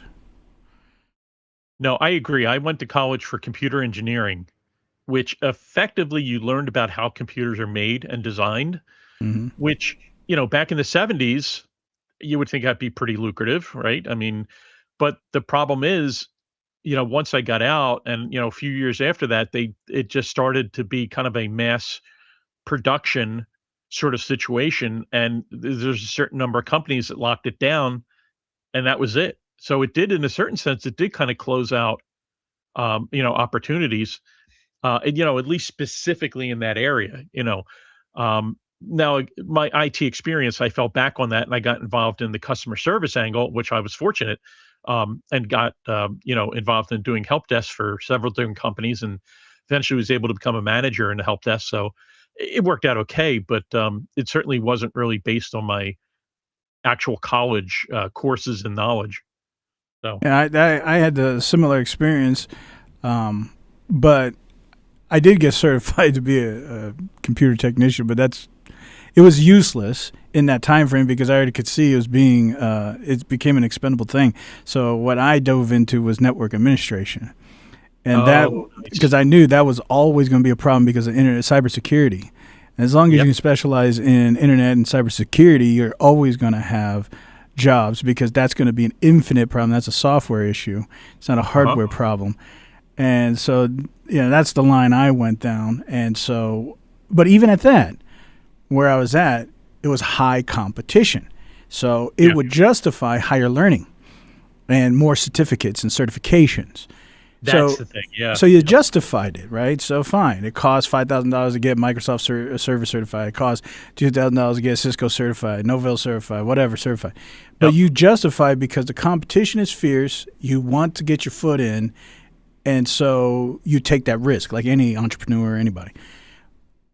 You can't make those claims today because the ambition is that AI or agentic services, AI agents, are going to be this future network administrator, monitoring the network, monitoring infrastructure, everything cloud-based. Everything is, especially in the technological world, that's off top. White-collar jobs off top. Those are going to be your first ones that they're trying to hit hard. They're out of here. And so then it's like, how do you propagate this old cliche of college and higher education when it just becomes a debt for an invisible sector? Yes. Yeah. And I'm sure there's a lot of people going through school in IT right now, learning stuff that are probably questioning it and saying, is AI going to replace me? Am I now paying for a worthless degree? I'm going to get out and have nothing because AI is going to especially if it's like there. liberal arts. I mean, that's cool back, 10, 20 years ago. Humanities was probably good 10, 20 years ago. You might get into a philosophical or religious degree, something like that. But what are you going to do with that today? Like, what jobs are you going to get today? Yeah. Bill was saying liberal arts degrees, you get a cool job at Starbucks. I mean, what are you going to do? What are you going to do with that? I mean, and so you don't get a great job, and what's worse is you still have all that debt you got to pay back. So a portion of your salary at this crappy job is paying back for a degree that you can't use. What's crazy is that if you don't use information, you lose information. So not only are you in debt, you can't get a job. All that information that you studied, as time progresses, you're going to lose it all. So then now you don't even have the information that you learned because you can't use it. Right. So by the time maybe you could get an opportunity, you'd be Yeah, like, you well, didn't. You don't forgot what it. about this? I don't Yeah, I don't remember. know. That was like 10 years ago. Yeah, exactly. No, that's very true. Um, Because the I, revolving I door is gone. yeah, I, that's why like I encourage young people, like it depends on what they it depends on what they talk about. As far as what they want to go for a degree. But if I think it's something that it's not going to be worth it, I say, listen, think about the trades. Think about, if you're at all interested and you think you got the talent, think about trade school. Because if you're all about money, it's not necessarily interest. But if you really want to make a good living, train in one of the trades because you will have a job and you will make decent money. I agree, but as we talk about in this pre-recorded episode this week that everybody will watch, Fatigue Fallout Fantasy or whatever I'm going to call it, Yeah. the issue becomes everybody's they're tired of it. Nobody wants to do it because everybody's overstimulated. Nobody's able to do it. Nobody. First, you don't even care. Now people are losing the interest of getting money. They just want to have a way to just pull away from reality. So once your goal is to decentralize from reality, nobody even cares about money at that point. Money's not even a motivator. I just want sanity. So if you're looking for that, so money's not a motivator. Future ambition of your shelter and well-being is not a motivator because you're already on the verge of saying I quit anyway. So how do you motivate the continuation of these trade jobs, which we already know is such a shortage that all these old timers are wishing they can have apprentice to pass on their legacy and expertise, but they all admit it's all going to be gone. This mastery of this craftsmanship, this trade, I ain't got nobody to even pass it on to. That is the problem. Yeah, I've heard of some people that they get too old, they retire, and you're right, there's no apprentice to pass it on to, and it's just that art, that skill just disappears, and it's disappointing because there are people out there with knowledge and abilities that if we lose that, it's not going to be good. Yeah, well, you're going to be left with robots doing it, and they can do it robotically, and it's systematic 3D printing. I mean, it ain't going to be pretty. You lose all that artistry, that craftsmanship. Well, that's the thing. A human can put care behind something they do. Robots are just going to follow programming. They're going to do a job to the best of their Right. programming ability and stop, and that's it. They're not going to Right, you're put going to lose that that human extra. element. Like, Yeah, you can have a shelter, but it ain't going to be human. It ain't going to look pretty. It ain't going to have this feeling of artistry. It's just going to be a nice concrete cell block. Um, there's some interesting things Bill and Pirate Nerd Mom are putting in there. So if you don't Okay. mind, I'm just going to Yeah, read go through them ahead, real go ahead. quick. Pirate Nerd Mom says college is useful depending on what degree you're going for, primarily the STEM fields, which is true. A lot of liberal arts degrees, though, do not prepare young people for work at all.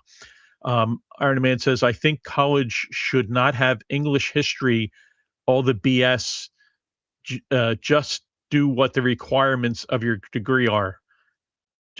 I think what he's saying is like having those extra classes like English and history, having to do that in college is a waste.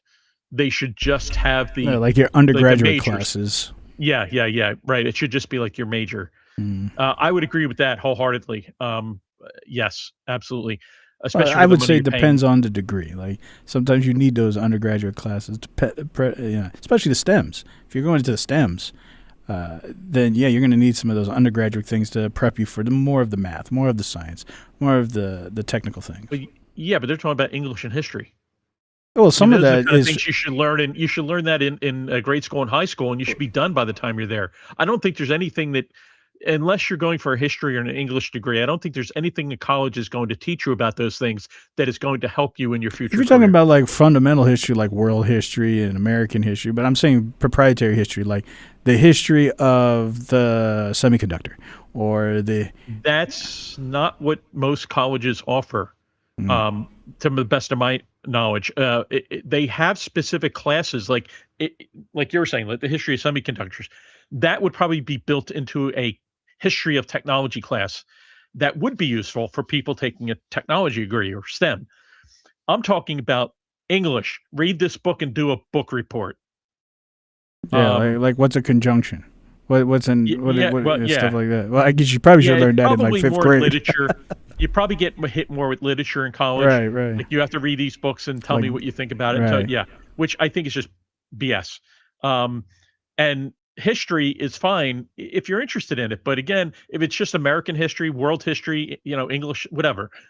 If it's history of the world, it's not necessarily that going to be useful if I'm becoming an The only thing engineer. I can think about world history that might be beneficial, just as a base premise, it's kind of like home ec. Like when I was in high school, I had to take home ec class. I guess the only thing I could think about is world history might be somewhat beneficial in the sake of like modern world history, like maybe the last 200 years, so that you can get familiar with the diversity of cultures and other people, Yes. so that you can understand that this isn't just like an echo chamber you're living in. There really Yeah, is but a aren't they- culture aren't of they- other people. But I don't know if you need to learn all their gods and all their derivatives and all of Oh yeah. that stuff. But maybe But like shouldn't they have taught you that in high school? they give such such a base level of that it's basically like, China is basically they just show like Buddha or something. Like, it's very I surface. see what you're saying. Yeah, Yeah. it's not. There's nothing real. It doesn't expand the culture at all. And I think it's good. So when you interact with other people, and as the world gets even more, today we're so globalized. As you get even more globalized, it's good to understand cultural normality. So then, you understand why people are saying what they're saying, interacting, and a lot of this is just arguments based on cultural lack of understanding. Maybe Yes. something No, like that. you have a good point. Yeah. Maybe that, and then I'm just saying maybe I could justify some of that. Maybe. Yeah. I would agree that if it is something that's going to help you function after you leave school, like you're actually going to use it, I agree. I absolutely agree.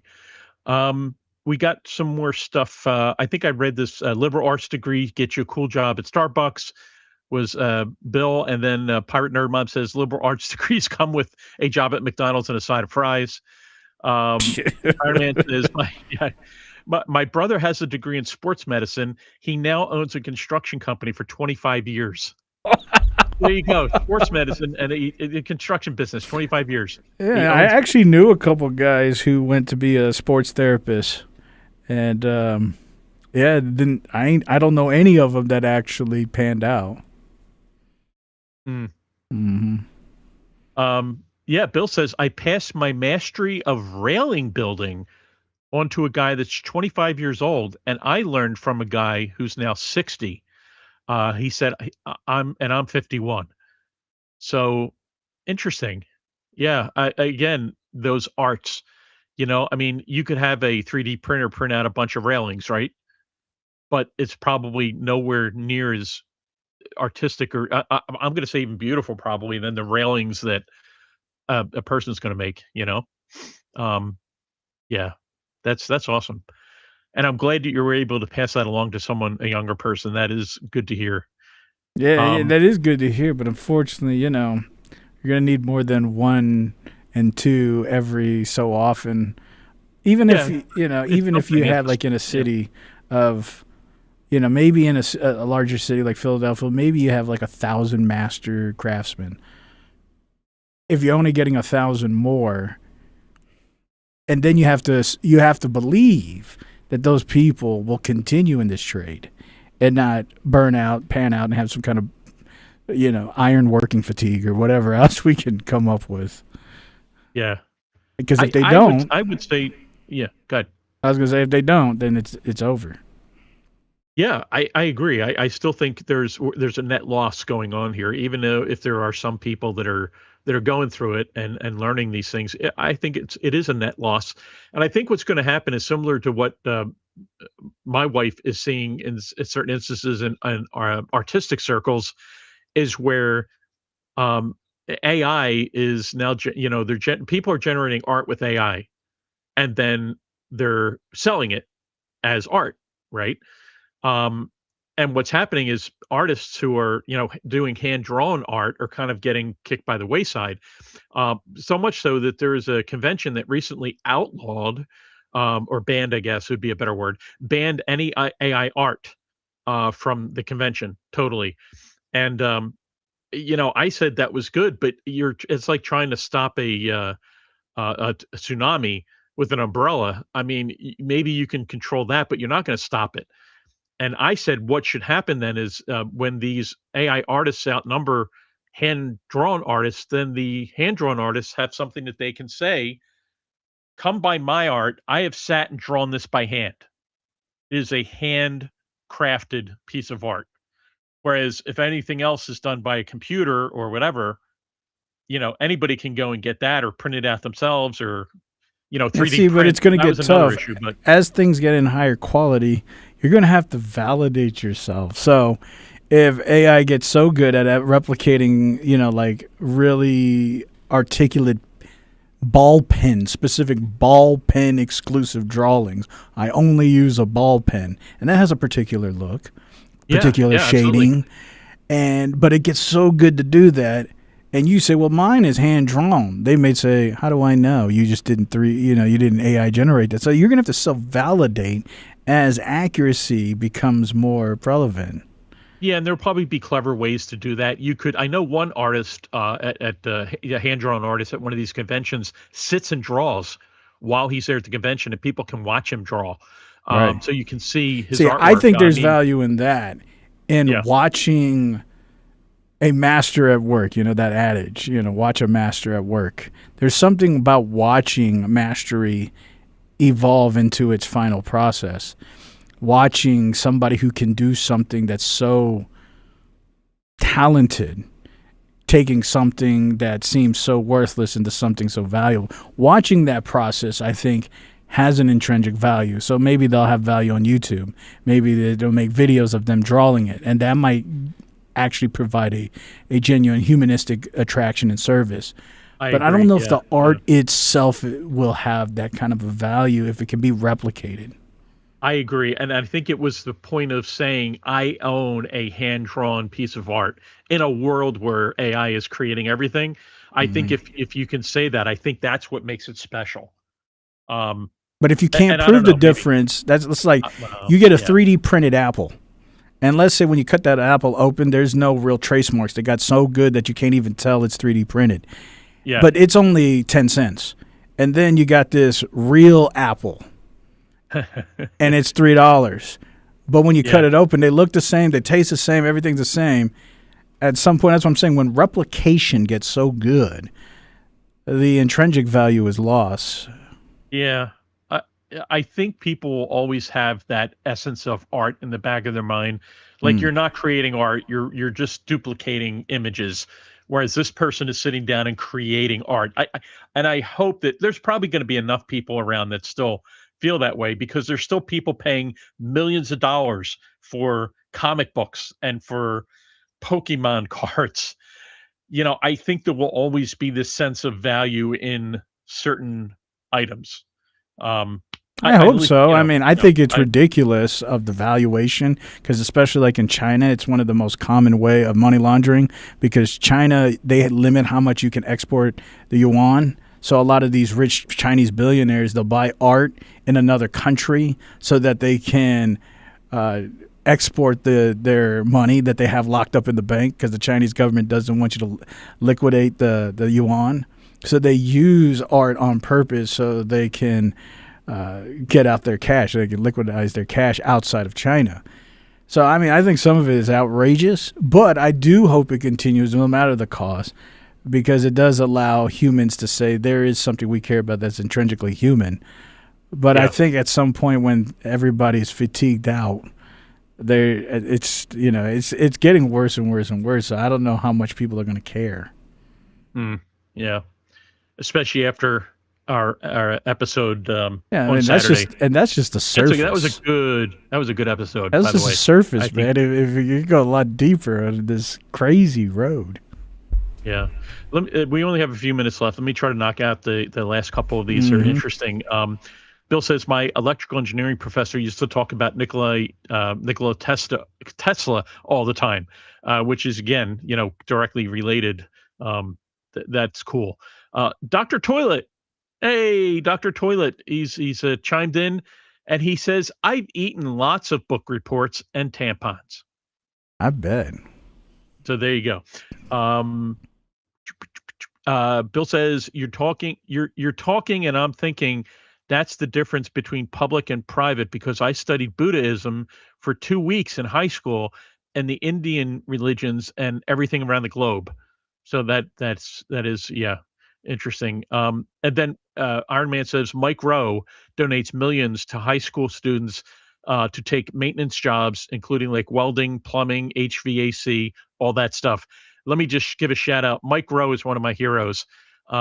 Between the dirty jobs on TV, but then learning about what he's doing with his Mike Rowe Works is fantastic. It really is.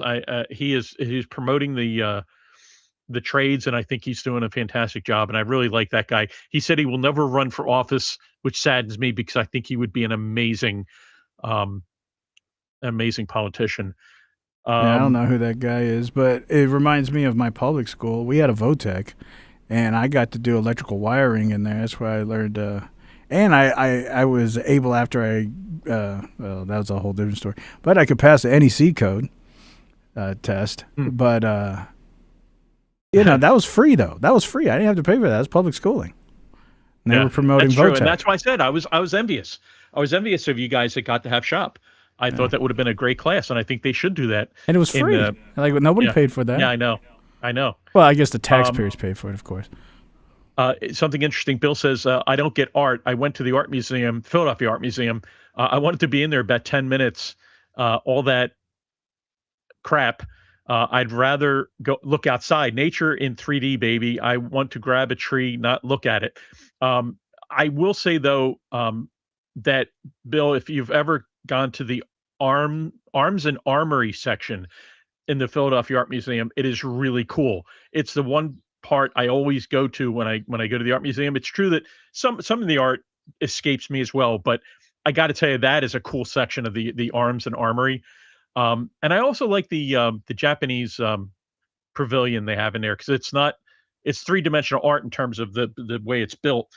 But I just wanted to throw that out there because there is some cool things. There could be cool things in an art museum, not just art. Yeah, I think for men, a lot of things are logical and structural, like architecture, like a bridge. Like a man might be able to appreciate a bridge and saying, look how this thing's built. Look how much it can handle. Like, you're appreciating the structure. Art is almost like a novel. If it's done like legitimately, like there's an intentionality behind the artist, then it's like a novel. And the objective is, if you read the novel and you're looking at the intention of the novel, what the author's trying to push, then you see there's a bigger picture than just reading some fictitious story. If there's a real artist that's trying to portray something, then it becomes interpretable, and you're trying to find this message because this art was drawn with a message, an intention. Right. And so you're trying, it's almost like a puzzle in a way. You're appreciating mastery. But I can understand, like most men, we appreciate structures, fundamentals, architecture in the way, not so much it might be beautiful as much as this thing is massive, this thing is strong, this thing is built right. And looking at these things and saying, how was that done too? Like, right. The amazing, holy crap! Wow. Like the ability of we could do something, right? Yeah. So No, I agree. get that. I agree. We're down to the last minute. I want to read this last thing here because I thought it was kind of funny. Bill says, "Go meet a quote unquote artist. They're all a bunch of effing weirdos." And Pirate Nerd Mom says, "I'm an artist, but I'm only moderately a weirdo." You know what they say, don't throw the baby out with the bathwater. Yeah, I thought that was a good way to end. That's one thing I did a lot. I was big, this was early in the days, 2004 and 5. I was really big into graphic design and graphic art, so I mastered, Photoshop real early, Adobe Illustrator. And I did a lot of freelancing with that because back in the day, there was no AI like that at all. Oh, right. I mean, there was just basic machine learning, but there's nothing at all today like what it is. So there was an artistry in that, and I like that. And then, once you get familiar with anything, you start to be creative and expressive in that. and it's almost like music, there's a formulation of I'm just trying to put out a song, comparative I'm trying to push out a message. And now the message is what you hope people gather from the song, comparative to just a good rhythm or a trendy hook line. Same thing with art. Once you try to be expressive, you're hoping people can see the message behind the art. And yeah, I think a lot of them can be weirdos, but I think anybody who's fanatical at what they do, they tend to be a little bit of a weirdo. Oh yeah. Look at some musicians, man. They're off the freaking wall. I'm just saying anything, even science or architecture or anything. No, that's true. Once you become a fanatic, like this is all you think about, you probably become a little weird. Yeah. That's kind of acceptable. Well, I think creative people in general, I think you have to be slightly off kilter to be truly like imaginatively creative. Again, like I was saying, some artists that produce amazing music are, a little off. Well, I'm sure the audience knows. I'm a very creative person. If you knew all my history, I mean, you can probably tell just by our episode titles. But I'm pretty weird. But you can be weird, but you can still be sociable. Oh, absolutely. Right. Absolutely. Yeah, no doubt about that. Yeah, but you just got to make sure your weirdness is your identity. Yeah. I think I'm guilty of that as well. But that's about all the time we got. Appreciate all of you guys tuning in. I think it was I really enjoyed our conversation about the punishments. Because centralize around constructs that kind of hidden in there. They're tucked away. You're not really thinking about it on the front side because you're thinking about the dramaticness of the punishments. But the hidden construct that you're fighting is justifying the idea of human value, and then justifying the idea of what grounds consequence. Yeah. And you're not thinking about it because you're thinking about these radical punishments. But that's actually what you're saying. How much are humans worth? Are there different values for humans? And then you want to share the consequences between humans, like who's going to be the executioner? Should you ask them about reciprocality? So I like that because a lot of times when you talk about these kind of more radical constructs, you're still talking about these really important fundamentals, but it's not as boring because you're not pointing out these fundamentals. Yeah, exactly. Yeah, it was a good show. That. We appreciate everyone's input. Bill certainly has his fingers are probably cramping from all that typing. Yeah, but, he's definitely had a lot more experience than I knew before today. I mean, there was a lot of good input. Yeah, appreciate it too. Pirate Nerd Mom too. Quite a bit participation. Mr. We had Egregious Charles earlier. Mr. Toilet Man. Yeah, Toilet Man. We had some input and. Yeah, it's just we always appreciate folks coming on and putting in their 2 cents in the chat. And you're always welcome to join us. To speak or appear. If you'd like on the show, always welcome you. It's great to have people on. And we appreciate all the people that donated to Colleague's Yacht. Yeah, he's getting closer and closer to launching that thing. He's going to look at one right now as we speak. Yeah. As always, don't forget to hit that like button. Subscribe. Appreciate that, Iron Man. Yep. Subscribe. And don't forget to tune in this Saturday for this week's episode. I think you guys will enjoy it. It's a common issue that I think is only going to get progressively more amplified. I won't say worse. Amplified. Yeah. And I ask a legitimate question. Watch the video and answer my question, which is how do you solve this quandary? How do you solve it? I think it was quite a mushroom cloud of a comment because it really, I don't know, it hit me pretty hard, and I think I think it's a discussion that will continue after, to be honest with you, after the pre-recorded. I'm sure. It's only like I said. I think it's only going to amplify. It's not going away. Definitely not going away. Oh, the other thing, leave comments. Please leave comments. We read the comments and we'll often answer So yeah, please leave the comments. We really like those. Yeah, And appreciate subscribe. all of that. But as Become always, a member. this has been another live episode of the Matrix Network. Colleague over there and is in Yes, invisible colleague. omnipresentness. And we got Elder here and myself, host. Yeah. And we appreciate all of you guys. But as always, until next Thursday, stay tuned. Stay dialed in. Yeah. Yep. And stay frisky. Plugged in. Stay frisky. All right, But folks, until later. next time, this is Total Time TV, which is the Matrix Network is a subsidy company Subsidy of Total Time TV. Right. But we're out of here. See you. Flush.